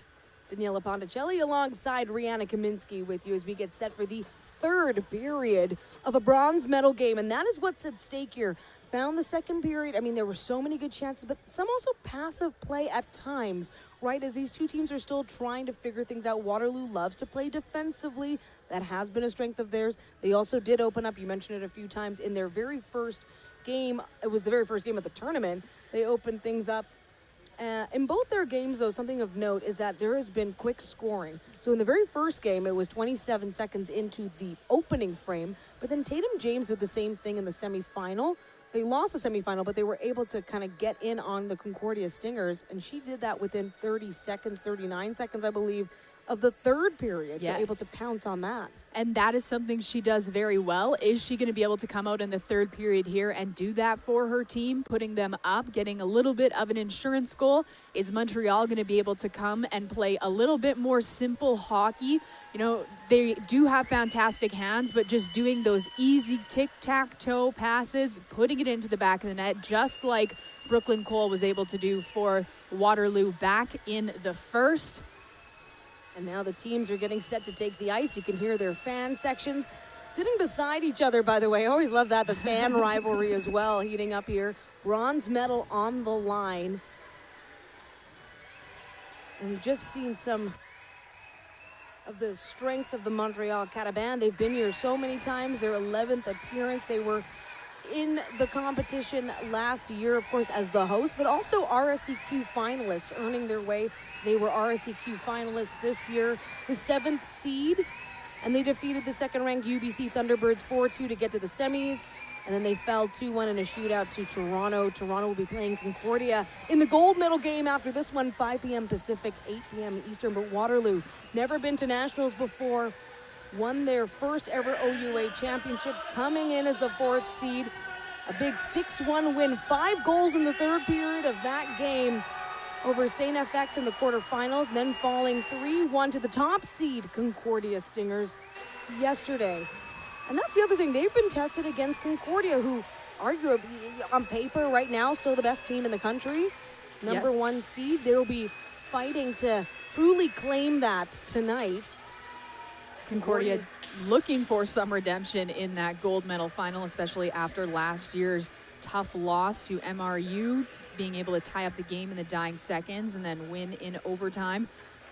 Yeah, the game's not done until it's done. 1.8 seconds left. Mount Royal University Cougars tied it up, pushed it into overtime, anybody's game, and then scored the game winner. And that was truly historic for Mount Royal. Still the only team ever undefeated at Nationals, 4 wins. They got 1 win just before the 2020 event was canceled and then went all the way through. And that's the thing, too. Concordia knows how to put together wins. They had 25 in a row, a perfect regular season. They did fall in 2 playoff games, but then came back with a vengeance. We'll be back now for the bronze medal game as we are underway in the third period. Montreal and Waterloo. OUA taking on the RSEQ. Now Lalache over to Garan. She flings it up high. We knew both these teams would likely come out and want to put that pressure on early. Wind up shot. Long drive. Now Picard forces it back off the N-words. They love to work along the goal line. Carabin setting up. Looking to Captain Boulanger. They'll go through the legs that time, and a little bit more patience as well from the Carabin here early on. Really looking for a lane to get in towards that net with the puck. Now Tatum James, she's usually one to pounce on it. Coming in with Paige Rinn. Trying to settle it, Herford. Looking to pass it to Tatum James that time. It's an easy poke there for the Carabin to free it. Juliette Roland in on her own. She's done this before. A wall of Waterloo players. Breaks through, pushes the puck to Thériault, catches her skate. And back down, was just looking for that support below the goal line. Caught her team on a change, so she didn't have anybody in there with her, unfortunately. Roland shakes off Lauren Bell now. Herford, though, able to strip the puck from her. And an interception, Pointe-Claire tests out. Schnarr gets a piece of it. Pointe-Claire has had so many chances in this game. Nadeau from the point. What a shot. Quick play to shrug it off by Schnarr. And Waterloo looking to get out of their own end. Lenardin. Madison Pritchard was looking back. And there's the dump. Talked a lot about Leah Herford. She is the top scorer for Waterloo. And her parents are in the crowd. Had a chance to chat with them, Kim and Darcy. So proud of her efforts with the team this season. Said they found out about that big 6-1 win after getting off the plane in Saskatoon. They came from Toronto and they had to shut their phones off when it was still just a 1-0 Waterloo lead, as it is right now, and didn't know which way that game was going to go. Didn't know how things were going to end, and happy to find out that news. Now, Etier, she takes a shot. Etier, of course, dropped back playing defense today, filling in for her team as Cardan is out. Cantin is in. Laurier and Etier, 3 goals in the regular season, including 1 game winner. She's able to play wherever she needs to be. Those are the kind of players that you need to be having when you're heading into a national championship. Utility, who can work anywhere on the ice, is able to do whatever task is called upon them. Caliane Laforge flips it over to Etier. She sends it back as Justine Pelletier tries to get to the puck first. Carly Orth sends it around to Sarah Irwin. One of the Warriors graduating players in this game. Murray trying to work it off the wall. Big collision between Dumont and Cho. They're having words and trading shoves in neutral ice. Murray forced to play it back. Persistent pressure here by Camille Dumont. Trisha Cho, she's going to walk it up. Tries to get it around to Dof. Takes the shot. It gets stopped in the slot. Almost slow motion shot at that. Yeah. Pelche looked to push the puck over. Able to adjust the tempo of the game that way. Yeah, this is a different pace in this third period. Less streaking. I think both teams realizing the importance of control, possession, and refinement on some of their shots. Big time. Going back to simple hockey. Nothing too fancy, just the hockey they know how to play and practice in practices. Tatum James with a feed. Now Fennell with a shot. It's stopped by Pointe-Claire, actually. Just blocked and then pushed to the outside. What great back checking there by Boulanger to try to free that puck. Herford to James. He was just half a step behind there. Now James over to Aitchison. She sends it around. Fennell off the boards, and Herford picked up Mitchell. She sends it in. Raitt was trying to watch for it to go by her, but actually ended up accidentally blocking the shot. Herford now takes another off the calf that time of the Carabin. Good block there actually by Picard. Chases on and a dive for it. Laforge doing everything she can. And here comes Juliette Roland. She scored before, got the tying goal in the game yesterday. Carabin trying to work it off the far wall this time. Taken by Sarah Bestick. Sent around to Madison Pritchard. Big cross-ice pass to find Kiara Raitt, and now back on the Carabin stick, and here they come, setting up the rush. Juliette Roland takes it all the way around. Gervais, through traffic, catches the body. What a block there. It was a hard one being felt for the Waterloo Warriors' Faith Mitchell. slow to make her way off the ice, get that fifth player up in the offensive end for Waterloo. Got it right on her bone, it felt. On her shin. Now Irwin tries to fling it back down. The work still happening here in the Cataban zone. Trisha Cho to Irwin. Irwin. Shot stopped there by Roland. Just so quick to get her stick on everything, Juliette Roland. She really is. Irwin. And just like that, the rookie, Juliette Roland, who was scouted for her great IQ, it's on full display here. It's almost like she dances up the ice. Very smooth. Another chance, Mylène Lefebvre. She's got a goal so far in this tournament. She'd love to get on the board here for the Cataban. Bronze medal game here. Lefebvre.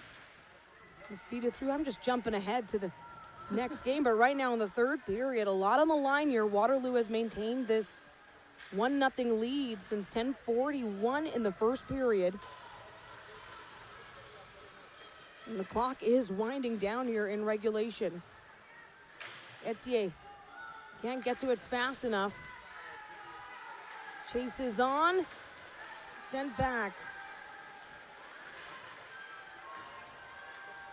Boulanger was trying to jump to it. Fennel slips. Now another feed. Picard, and in the slot, it's up high. Boulanger was right at it to bat it, but Michaela Schnarr, now without a stick, trying to get it back while still tracking the puck. There's a shot in traffic. She makes the save. Michaela Schnarr. Calm, cool, and collected. Oh, without a stick, and everything's so beautiful. It's always such a tough thing to do. There she has her stick. You can see it's in this commotion that as she comes down, it's loose out of her hand, and she goes, I can't worry about that right now. I got to make sure I make this save, and does it. You really have to be so careful of that 5-hole when you don't have a stick on you.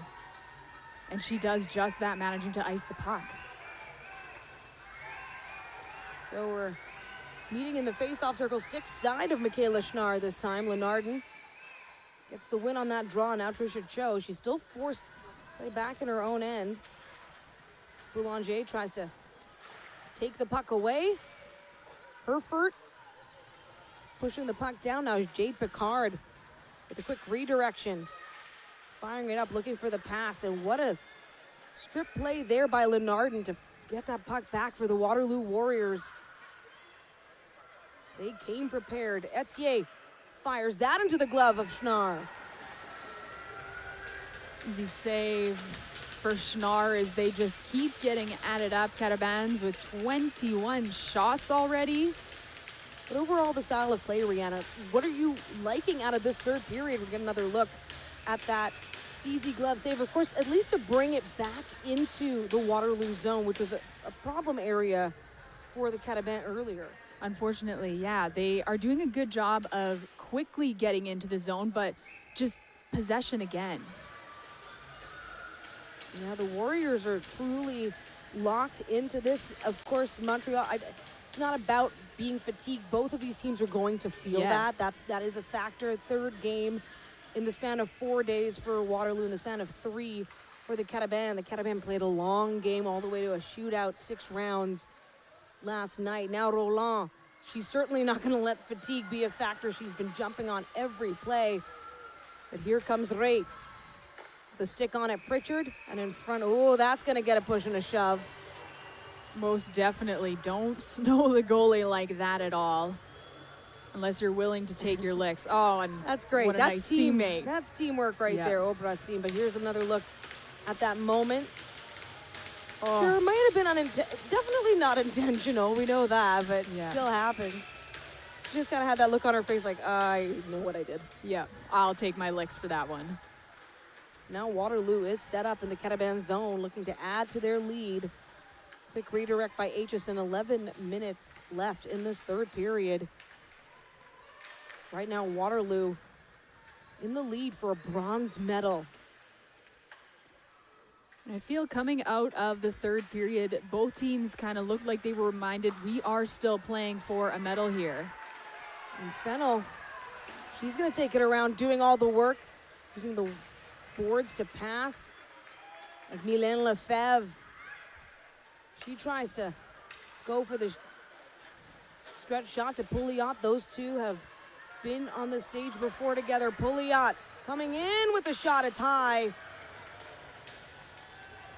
And Waterloo able to work it back from behind the net of Michaela Schnarr. Lefebvre and Pouliot both graduating this year. Obracine makes the save. There's the whistle. And the Carabins, yes, they're able to get a lot of shots, but they're not able to keep the puck in that Waterloo zone. That's going to be so key for them. They're able to get it in quickly, get a shot off quickly, but just as fast as they do that, turn around, we're back in the Carabins' end. And they are looking to redeem themselves from the bronze medal game last year. They would love to come home with a medal that they couldn't get on their home ice last year, falling 3-2 to the UBC Thunderbirds in that bronze medal game. Oh. Yeah, another close contest as well, 3-2. And now Roland with speed comes cutting in, and that one could have been set up beautifully along with Poirier-Lehou. Yes. Two of them showing great signs of what's to come for this Carabin team. Players that will be back, and there will definitely be some space on the roster with the 8 graduating players, including the player in net. I think that's always the hardest part about these national competitions, is saying goodbye to the goaltenders. And a number of them graduating, including the 2 in this game. Tatum James pressured Nadeau around Herford. She plays it out to the outside. Bestic getting pressed up against the boards too. Tatum James trying to weave through, create some space. Nadeau, I mean, tracking it all the way, these Carabin players. Yeah, Waterloo just able to do such a great job in the offensive zone with maintaining that possession. And as I say that, it gets knocked out into the neutral ice. Yoanni Garan trying to come in fast. Now Sarah Bestic with some space in a lane to shoot. It's up high off the glass that time, and the clock is just winding down right now. Less than 8.5 to go here in the third period. Jean Picard picked off there. And now a race to it as Brooklyn Cole bats it in play for Raitt. Raitt can't settle it fast enough, forced back below the goal line this time. Waterloo now with some chances. Raitt weaving through. And again, pass back here to Aitchison. She'll flip it. That's behind the net. Whew. Takes it far side. Montreal very good with pressure to the perimeter here. Now Brooklyn Cole. She's got support Pritchard, and in front, that was going to be something for Kiara Wright. Now it's Ricona Lalache to Picard. Pass bobbled there by Fennell.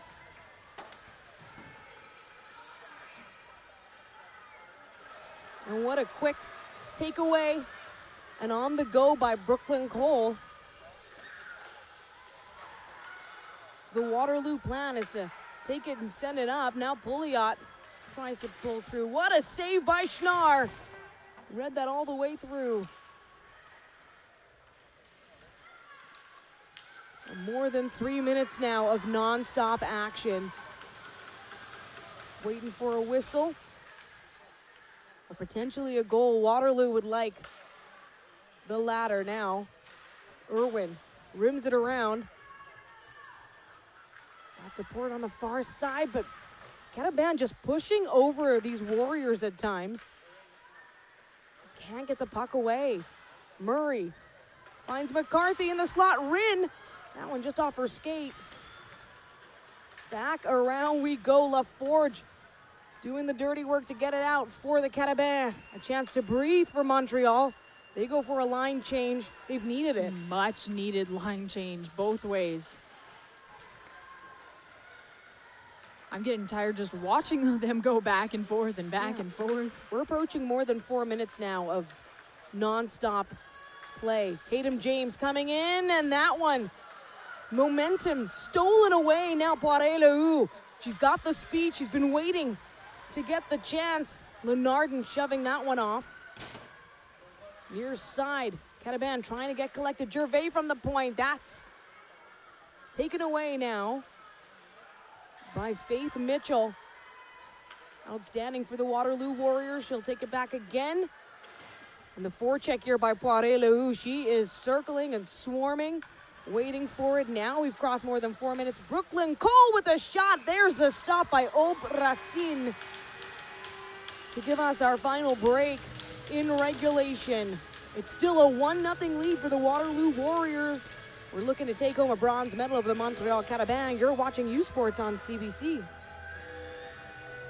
In the heart of Saskatoon, where the winters are long, hockey is not just a sport, it's a way of life. Behind every team, there's a community that supports them. At Connect Energy, we're proud to be a Saskatoon-based company that powers local businesses with natural gas options to help them thrive. We're excited to sponsor the 2024 GFL U Sports Women's Hockey Championship. Join us in supporting local businesses and the future of hockey.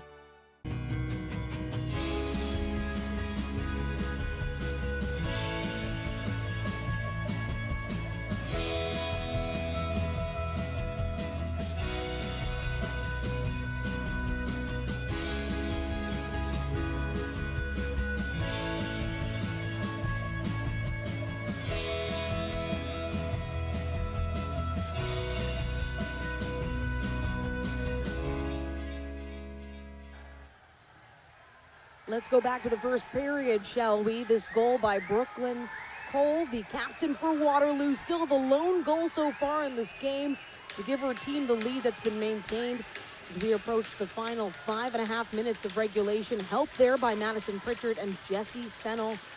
Waterloo hanging on to this lead, and if they can, they're taking home a bronze medal in their first ever national championship appearance. The OUA champions, though, hot off the offensive zone draw. They've been pouring on some pressure here. They've been putting a lot of pressure on, spending lots of time getting that puck, moving it around in the Carabin end. And the chances by Montreal can't be denied. They do lead shots on goal 23-17 at this time, but also high-grade quality shots, especially here in the third period when they've had some time to get moving but maintain some control.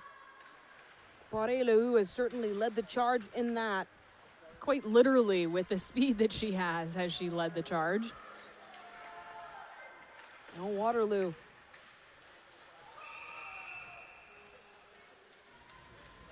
And there's a whistle. It took, before the break, it was more than 4 minutes of nonstop back and forth. These are two very well-conditioned teams, considering this is the final game of the tournament for these two. But they also know what's at stake and what's on the line. A bronze medal.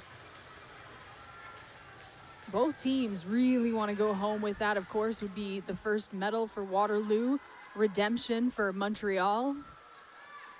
It'll be the third ever bronze finish for the Carabin. Last time they did it was in 2019. They were in this game last year. We talked about it.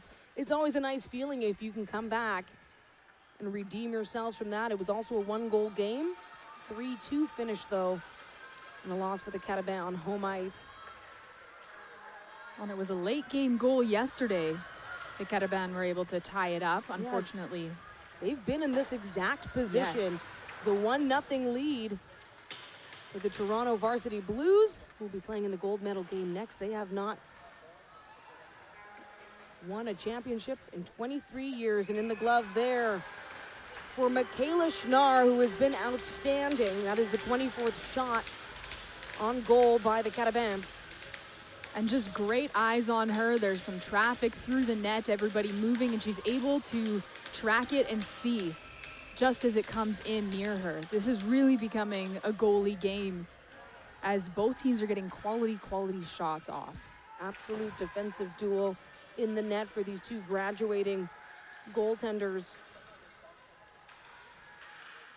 It means so much. You've had one win, one loss to end up in the bronze medal game. Now a chance to finish on your own terms. John Picard, and then that one just bounces wide. Wow. That looked like it could have gone in, redirected possibly. That kind of bounced off the ice, off the glove, and out. Now, Picard will try again. Getting support here by Juliette Roland, the rookie who's done it all, seemingly.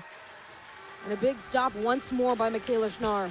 And I think this right now is probably the most time Montreal has spent at once down in the Waterloo end.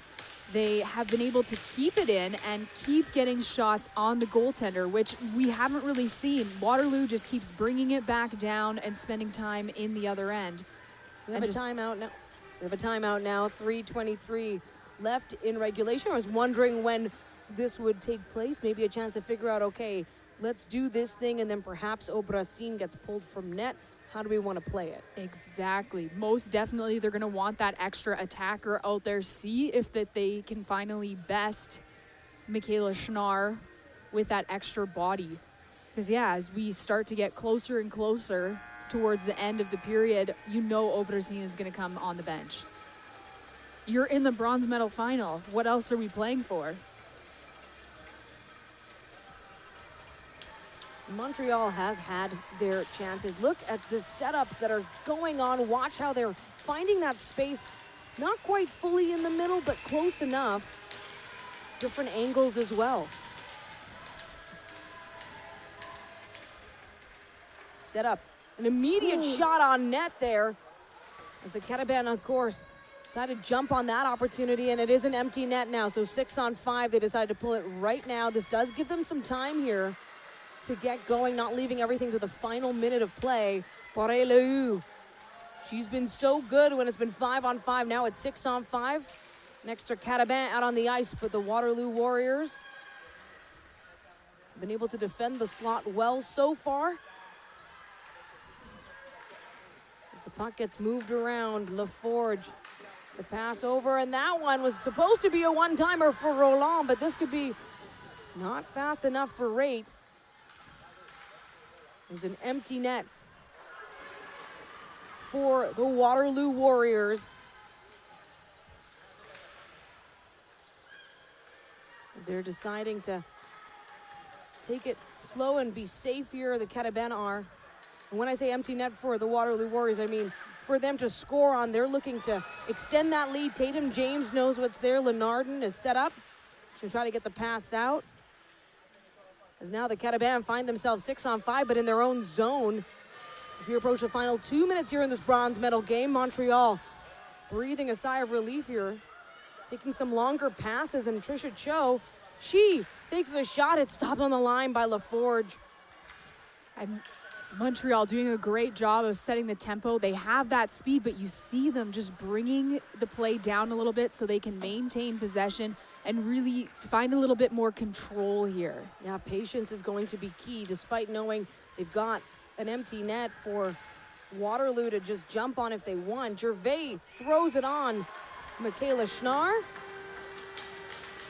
And Montreal doing a fantastic job with still having Obrassin on the bench, getting some opportunity here.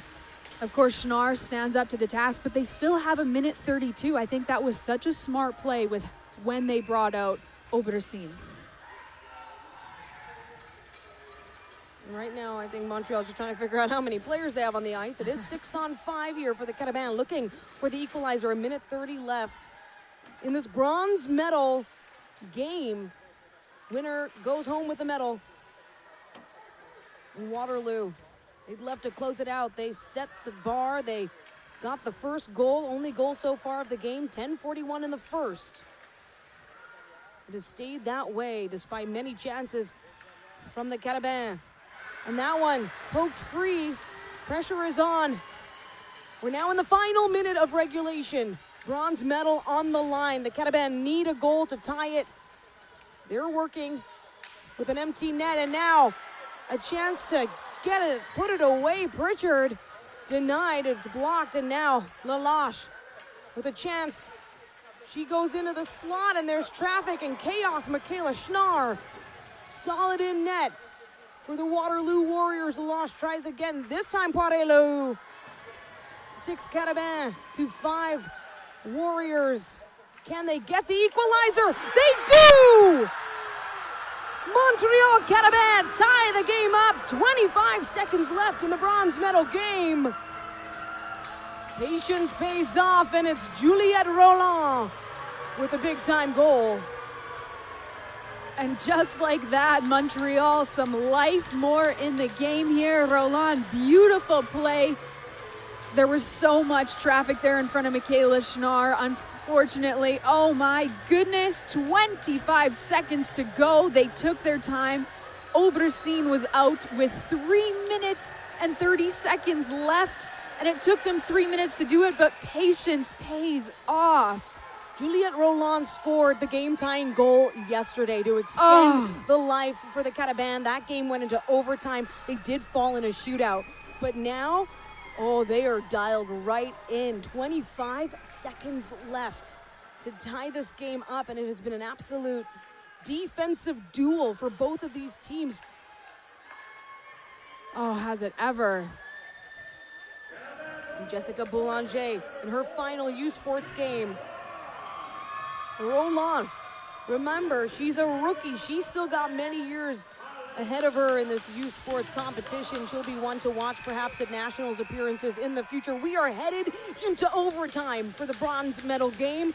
And the way this one will work, it'll be 5-on-5. No, we'll check that. It's 4-on-4, 10-minute overtime. And then potentially going further to that. I was jumping ahead to the gold medal game. Oh, yes, just excited for all these awards that will be handed out. But right now, this is for the bronze, and we're all tied up. And take a quick look back at some of the standout moments here in the third period, a period that started out slow and steady. Some fantastic opportunity, of course, there by Montreal. Waterloo as well. They had so many quality shots going back and forth each way, and really down to the dying seconds. 25 left before Roland was able to finally solve Michaela Schnarr. 26 shots on goal for the Cataban to the Warriors 17. And before the third period, Rihanna and I saying, you know, if the Cataban keep going at this pace that they've set, if they keep taking the chances that they're taking, there could be one. Now, they did need to pull Obrasine from the net, and they protected the empty net very well, considering Waterloo had chances when the net was empty. Multiple. So you saw a few of the Cataban players going down, using their own bodies to stop that puck and make sure they still were alive, having an opportunity. Beautiful goal by Roland to bring her team back into this game here. And of course, 4-on-4 hockey, I find it incredibly exciting. There's so much more room out there on the ice. Keys for this, we saw it yesterday, is going to be maintaining possession, being patient with that puck, and really just setting your team up, not taking unnecessary shots, things like that. You're going to want to really just being patient with it, not getting rid of it, because once that other team has a handle on it, it's so easy to work it around with how much room you have 4-on-4. She's Rihanna Kaminsky, I'm Daniela Ponticelli, and we are all headed into 4-on-4 overtime. 10 minutes of this to settle it before we would head to a shootout. And these two teams, one other note from the overtime, and by the way, Montreal has been here now. They were just here in this exact scenario against Toronto in their semifinal. They are prepared. They also knew how much fatigue they felt in that overtime period, because it did certainly drop off at about 4 minutes into the 10-minute frame, because it's so much back and forth, few whistles on it. Yep. So we had an opening goal by Waterloo's Brooklyn Cole in the first period. Then with 25 seconds left, Montreal's Juliette Roland to tie the game, assisted by Jade Picard. And that brings us to this overtime to decide the bronze medal, the 2024 U Sports Women's Hockey Championship in the Cataban. Pick it up first, Lahou finds LaForge and Nadeau. They weave through traffic. Aitchison sending it out, trying to create some space for Waterloo. Certainly a time to be opportunistic, smart on the play as well. The Cataban don't connect on that pass. Lahou trying to drive the action, and our photographer taking a bit of a puck. Yep. Heads up hockey for him too. He's always got to be watching, making sure he's A-okay. So it'll be a neutral zone draw just outside the Cataban zone. And Leah Herford for Waterloo to take it. Not quite a clean win there, and it gives the Cataban some chance, but that stretch pass now catching the foot of Trisha Cho. And back, Sarah Irwin trying to clear it, but Yoani Garon doing the work to dig around. It is 4-on-4. Both teams kind of taking a bit of a tentative approach here. Jean Picard. Just a little too early off the hop there, waiting on her line mates to clear the zone. She was a little bit too eager to get over the line. And that'll bring us neutral zone just outside the Waterloo blue line. Kayla Schnarr at the ready there. Cataban, Audrey Gervais takes it far side. She's trying to find a pass to the inside there. Etier was nearby. But Mylène Lefebvre working around, just trying to shrug off the Waterloo players. Jean Picard. She's been trying to find that open lane. Picard up to the point. Now settle back through the traffic. Mylène Lefebvre. Now Tatum James. She opened up scoring for Waterloo. She opened up scoring in this tournament. She'd love to close it out with the game winner here. She gets the feed over to Andrea Murray. It's just a little too hot and a bobble on it as well. Marie Thériault, Kellyanne Laforge, back down again and a race for it. Thériault and Aitchison this time. Aitchison finds Trisha Cho. Waterloo has not had much time with the puck right now in this overtime, and that's a collision. Teams will play on. And you're really starting to see the fatigue in the players here, less of a pep in their step. Taking some spills on the ice as well. The tempo just slowed down so much here. 2.5 minutes in, Juliette Roland. And a quick poke by Pritchard will do it. But that pass to no one. Back to the Cataban. The puck goes. Some of these stretch passes just not connecting. And this is the hard part of a 4-on-4 overtime when you've played so tight all the way through. No call on that play. Clean, just kind of went for the puck, Waterloo. This is a big opportunity here for the Warriors. An offensive zone face-off. Herford gets the win. Sends it back to Aitchison and now to Herford. They trade. We've got Tatum James down low too. Jessie Fennell takes the shot. It's gloved by Obrasin. They're going to get to set up, try it all over again. Smart play by putting Aitchison up near the blue line there. Another look at that chance by Fennell. And Racine is likely not going to cough up any rebounds in this 4-on-4 situation. It was perfect through the overtime for the Carabin last night. And Waterloo will take those icings all day long. An easy way to get back down into the other end. So tough. I mean, these are two incredible goaltenders, but at this point, these two teams want to put this game away, want to go home with bronze. Next goal wins it. End out their whole season on a high note here. Now Aitchison from the point. Brooklyn Cole winning that face-off. She has the lone goal so far for the Warriors. Far side Pritchard getting caught up on the Carabin. Now Yoani Garon. She's going to turn up some speed, take it wide. Looks for the shot and the pass in front, and that one absolutely kicked out by Schnarr. All the way to the far side, Paré-Lehu. Lindsay Aitchison. She's got Jessie Fennell with her. They're going to take it up, put on some speed here. The Waterloo Warriors. She had a shot from the circle earlier. Look to send it around. That might end up on the stick of the Carabin as Cole has to fight for it, battle for it rather. Off the boards, Brooklyn Cole has it. She's in a sea of Carabin. There's a shot in front, Aitchison. No, Pritchard rather. Playing that around with Cole. And the game is truly slowed down here in this overtime. Noticeably so. Everybody's just trying to dig deep for that last bit of gas that they have left in the tank. And in a tournament where few went to overtime. Now Etier with a shot and a save by Michaela Schnarr. She bats it away, does everything she can through traffic. Gervais. Cataban here with a burst of energy as Nadeau tries to get going for her team. Kellyanne Nadeau in her final U Sports game. Now Andrea Murray. She's going to cut in front. No, take it behind, rather. Has support back on the ice. Lindsay Aitchison trying to jump on it for Waterloo. Back behind the net. Now Paige Rinn.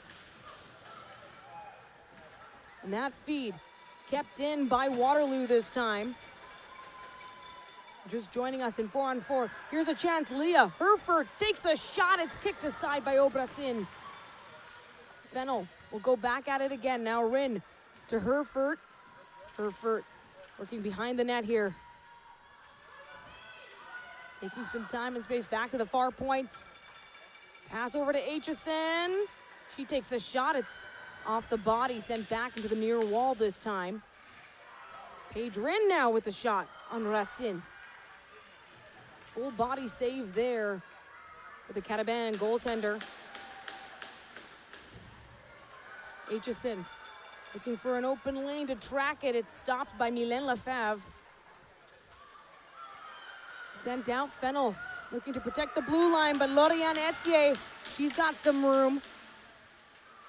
Trying to weave through, protect the puck there. Great control by her to wait for her teammates to come in and give her some help. Jean Picard, who set up the game-tying goal, working below the line.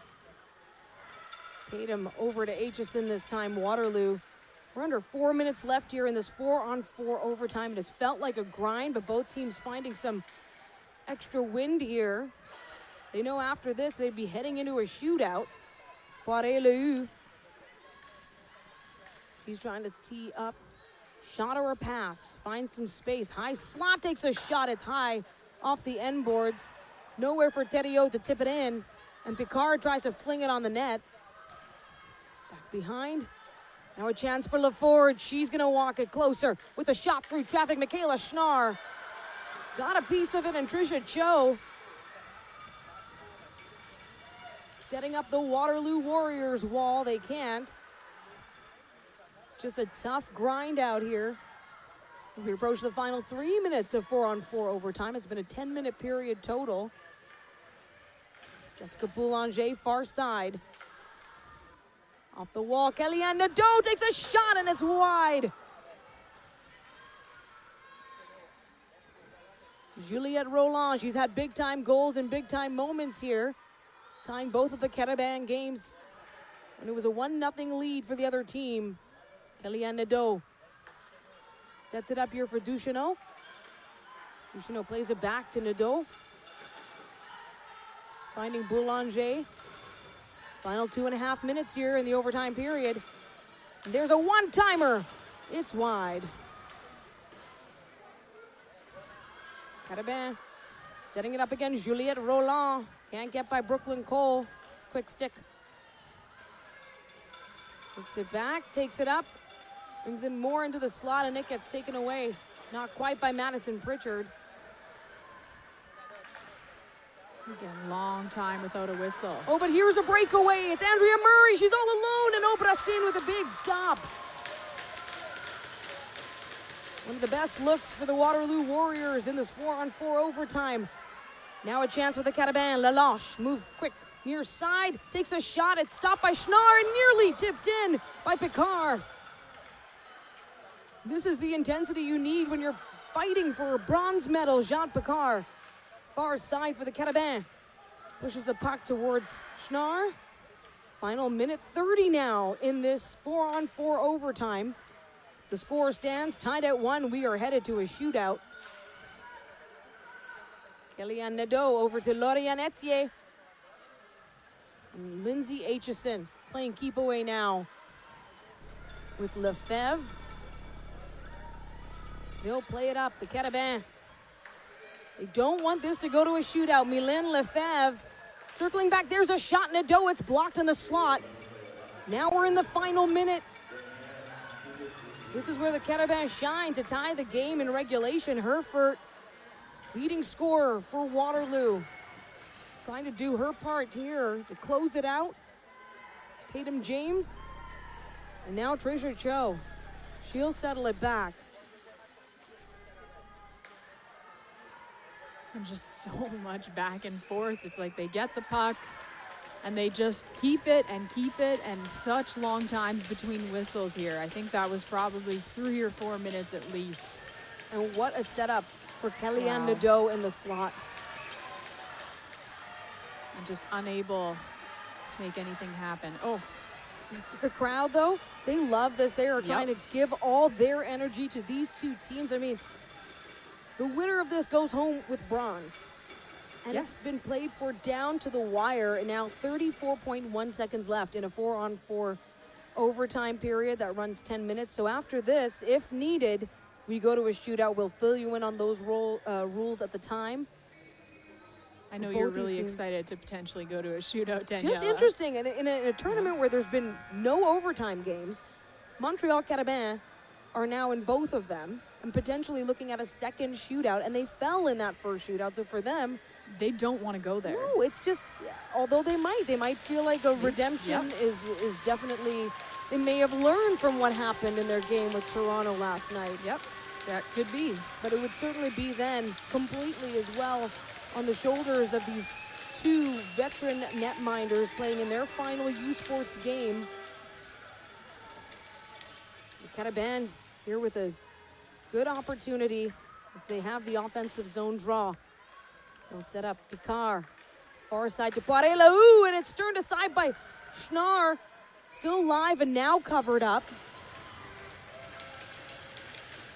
Lots of bodies in front of the net. And we're just going to slowly chip away at this last little bit of the game. 25 seconds left. That's what it took for Roland to get the goal in the last third period there to send us into this overtime. Of course, with Schnarr covering up the puck, we're back in the same face-off position. Now Nadeau can set up for another chance here. Pushes it up to Picard. They're trading spaces. Fennel right on her, though. Poirier. She's going to drive towards the back of the net. Got Boulanger down low with her. Final seconds here. 4-on-4 overtime. And we are headed to a shootout. For the second time for Montreal. Talk about high stakes. A bronze medal game that has been pushed to the limits. The way the shootout works for today's game, each team selects 3 players right now who will take the first 3 rounds of the shootout. And then the referee will take the 2 captains on ice for a coin toss. But this is all in the lead up to that game-tying goal that has brought us now to this moment. The Carabins 6-on-5 and Juliette Roland right on the doorstep getting that big-time goal. Leave it to the rookie phenom Juliette Roland, who was scouted for her incredibly high hockey IQ. The overtime chances, though, certainly came from both ends of the ice. And they did some great quality shots going each way. You saw each team have a couple breaks, some fantastic time with the puck. Of course, we went long stretches without whistles, which was hard. You're seeing a bit of the fatigue. Fortunately, nobody has to skate too hard and too fast here in a shootout. They can take their time just winding up and down the ice, showing off their skills here. So there's the coin flip. And the teams will determine who would like to shoot first. The Carabins shot second in their game last night. They were the ones to follow up, and that's how the game was decided, as Erica Fryer stayed perfect in net for the Toronto Varsity Blues. Not a single goal got by her. The shootout attempts for the Carabins last night was Camille Dumont first, then Kellyanne Nadeau. Back-to-back for Jean Picard, as of course through the first 3 rounds and the first pre-selected players it was done. You can then choose whoever you want to take the next rounds because we go into a sudden victory once the first 3 are done. Juliette Roland also took her chance, did not score on the shootout, and Amélie Poiré-Lehoux, the same for her. So you've got 2 netminders that have been dialed in. And it has been Michaela Schnarr who's been tested the most this game. 31 saves so far. And then for the Carabin, Aubracine, 23 saves. And it will be the Carabin. Amélie Poiré-Lehoux taking the first shootout attempt on Michaela Schnarr. She's going to come up, and it's a big stop for the Waterloo Warriors. Oh, great save by Schnarr. She had the read on it. Poiré-Lehoux kind of came to her backhand and just couldn't quite get it up high enough to get it up and over Schnarr. Thought she had baited her, though. That's what she was trying to do. It was close. It was so close. Tricia Cho came into the postseason after missing the season with an injury. She's going to come in close, and it's stopped on the pad of Aubracine. And again, you're going to see Cho do something very similar where she comes in, pulls it to her backhand, just can't finish either. Aubracine was right there. Now, Tricia Cho, a 5th-year defender, and she didn't play in the regular season. She was recovering from an injury, and it was this extended postseason for them that allowed her to do it. Here comes Kellyanne Nadeau. She sets up, and she scores! Kellyanne Nadeau for the Montreal Carabin. So patient with her skate up the ice. She comes in wide, and then just a quick release as she beats the short side of Michaela Schnarr.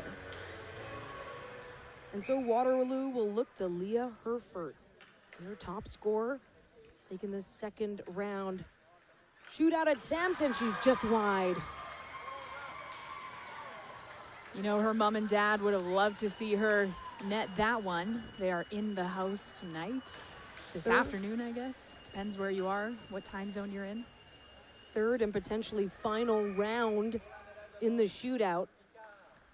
A goal a year would do it for the Carabin. Shot Picard, and it's stopped by Michaela Schnarr. And again, Picard, nice and slow coming in, but makes too many moves, almost like she just ran out of room to do anything. You can't really stuff it in on a shootout. Waterloo needs to score here in order to keep the shootout alive, and they'll look to their captain, Brooklyn Cole. She got the lone goal this game. She comes in with speed, and she is denied. The Montreal Carabin are your bronze medal winners of the 2024 U Sports National Championship. The team coming off the bench ecstatic for what they've been able to do, tying the game, just 25 seconds left in regulation, pushing through overtime and getting it done in the shootout. Redemption for their shootout loss last night. Redemption for their loss last year in the bronze medal game. Fantastic work by the Montreal Carabin. In their 11th Nationals appearance, the RSEQ finalists now add a 3rd bronze to their storied U Sports Championship history. So much to be proud of for the Carabin. So much to be proud of for the OUA champion Waterloo Warriors as well, earning their first conference title to bring them for the first time ever to this national championship. But the celebration on the ice, well deserved. Truly pushing this game to its absolute limit. The final round of the shootout. They have taken 2 games to this point. They have played all the hockey they can play, and they get to close out this season with a bronze medal. And their fans, big fans of that, cheering them on, waving the Montreal flags for them. What a happy moment for all the parents that managed to make it out here. All the players, of course, all of their graduating players. What a great way to go out at the end of your season, at the end of your university career.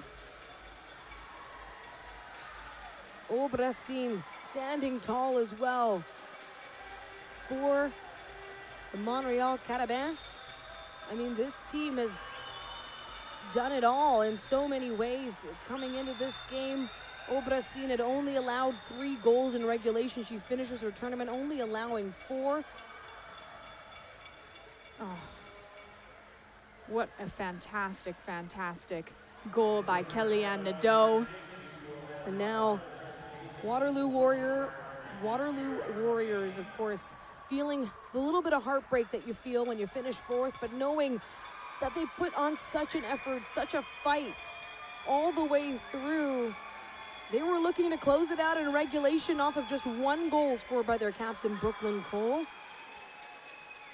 They definitely were. And I mean, in terms of a team making their first appearance at a national championship tournament, hats off to them for such an outstanding few games that they had. They did wonderfully. Their road to the bronze medal game was a quarterfinal win, 6-1 over St. FX, to take on the top seed Concordia Stingers, which they lost 3-1, to bring them here to tonight. A 2-1 win for the Montreal Carabins, all the way into a shootout. 3 rounds this time, not 6 like last night. But the Montreal Carabins, they also took the path that was not the easiest to get here. They lost 2-1 in a shootout to the number 6 seed OUA finalist Toronto Varsity Blues last night, but before that had a 4-2 win in the quarterfinals over the UBC Thunderbirds to even get them into this championship bracket.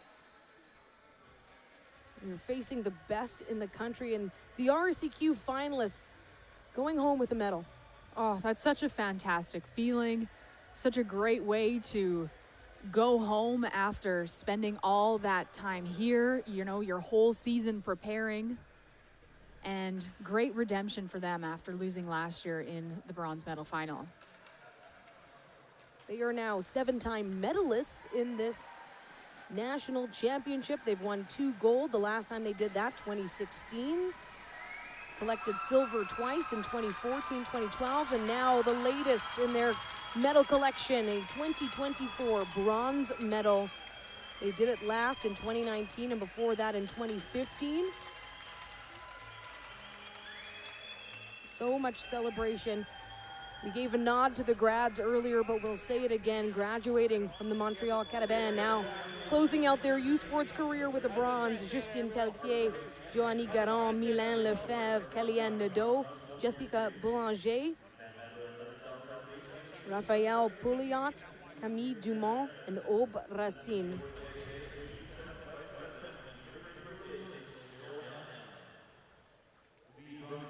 Of course, first we'll get through the player of the game.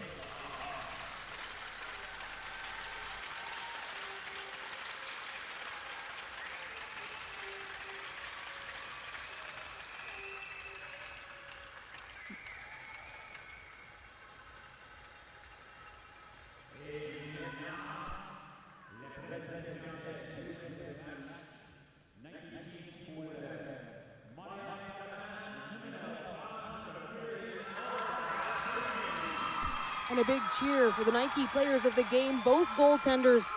They're the reason this game for the bronze medal went all the way to a penalty, or rather a shootout. Michaela Schnarr and Aube Racine being credited there, 2 graduating players playing in their final U Sports game, and what a game it was. A 2-1 finish for the Montreal Carabins to win bronze. We'll be back with more. The gold medal final just ahead. Concordia Stingers taking on the University of Toronto Varsity Blues. 5 p.m. Pacific, 8 p.m. Eastern. I'm Daniela Ponticelli alongside Rihanna Kaminsky and our fantastic Saskatoon crew signing off from Merlis Belsher Place. Johnson Stapley, chef du sport pour U-Sport, ainsi que le président de l'Université de Saskatchewan, Peter Stoichkov, pour la présentation. Please welcome Lizette Johnson Stapley, Chief Sports Officer, U-Sports, along with USAS President Peter Stoichkov for today's medal presentation. We'll be announcing these in jersey order. Our bronze medal winners, please come forward as we call your name. Numéro 4, number 4, Juliette Roland. Numéro 5, Kellyanne Lafarge. Numéro 6, Annabelle Faubert. Numéro 10, Glory Ann Itier. Numéro 11, Wekona Laloche. Numéro 12, Alice Quentin. Numéro 14, Justine Pelletier. Numéro 15, Laurie Fontaine. Numéro 16, Joanie Guérin. Numéro 18, Rose Michel Cardin. Numéro 19, Marie Thériault. Numéro 22, Maya Dion. Numéro 25, Chloé Ducheneau.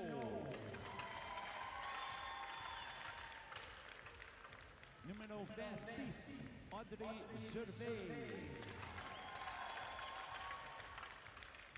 Numéro 27, Jade Picard. Numéro 30, Aube Racine. Numéro 33, Maude Desroches. Numéro 41, Méline Lefebvre. Numéro 44, Amélie Poré-Lehoux. Numéro 51, Kelly-Anne Nadeau.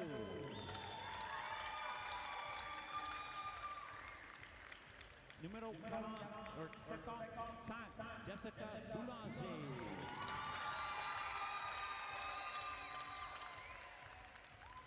Numéro 91, Raphaël Pouliot. Numéro 92, Camille Dumas. Numéro 97, Léla Gagnon.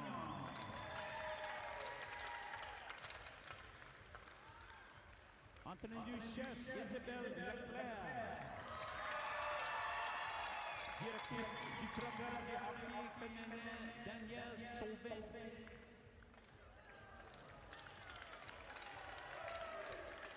Entraîneur adjoint, Marie-Ève Ruel. Entraîneur adjoint, Stéphanie Poirier. Entraîneur adjoint, Philippe Trahan. Entraîneur des gardiens de but, Simon Hardy. Le sponsor vidéo, Stephanie Dano et Edward Cruz.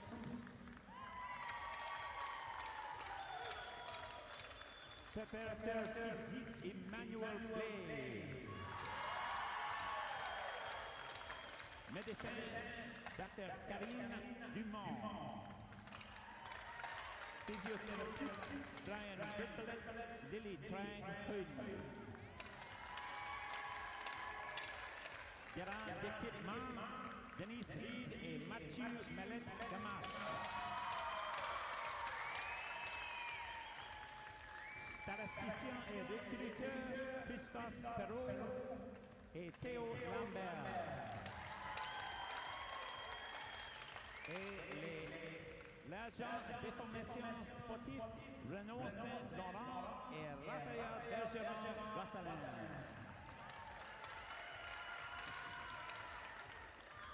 Mesdames et messieurs, les gagnants de médaille bronze, les Montreal Caravane.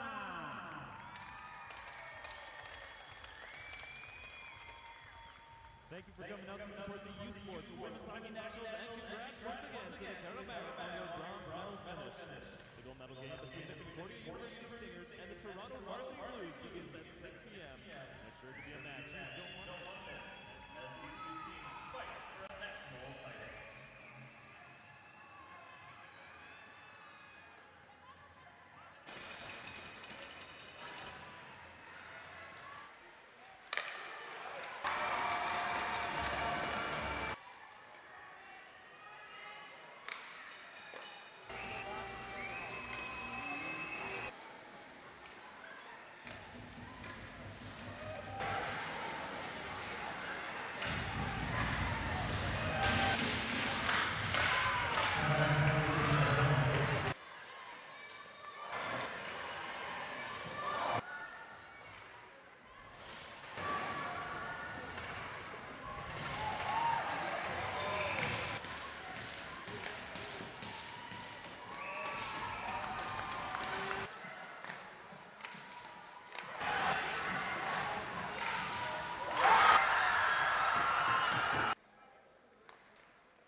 U Sports on CBC, presented by les championnats U Sport à Radio-Canada. Une présentation du gouvernement du Canada, the Government of Canada. Nike, just do it. Faites-le. Fox 40, celebrating more than a decade of the Fox 40 U Sports Coach of the Year program. Fier partenaire des prix de l'entraîneur de l'année U Sport. Veraburn, medical supply partner of Varsity Athletics since 1979. Partenaire du sport universitaire depuis 1979. Baron, exclusive supplier of U Sports Championship rings. Le fournisseur exclusif des bagues des championnats U Sport. By Connect Energy, proud presenting partner of this U Sports Championship. Par Connect Énergie, fier partenaire de ce championnat U Sport. And by GFL, proud title partner of the 2024 GFL U Sports Women's Hockey Championship. Par GFL, fier partenaire en titre du championnat de hockey féminin U Sport 2024.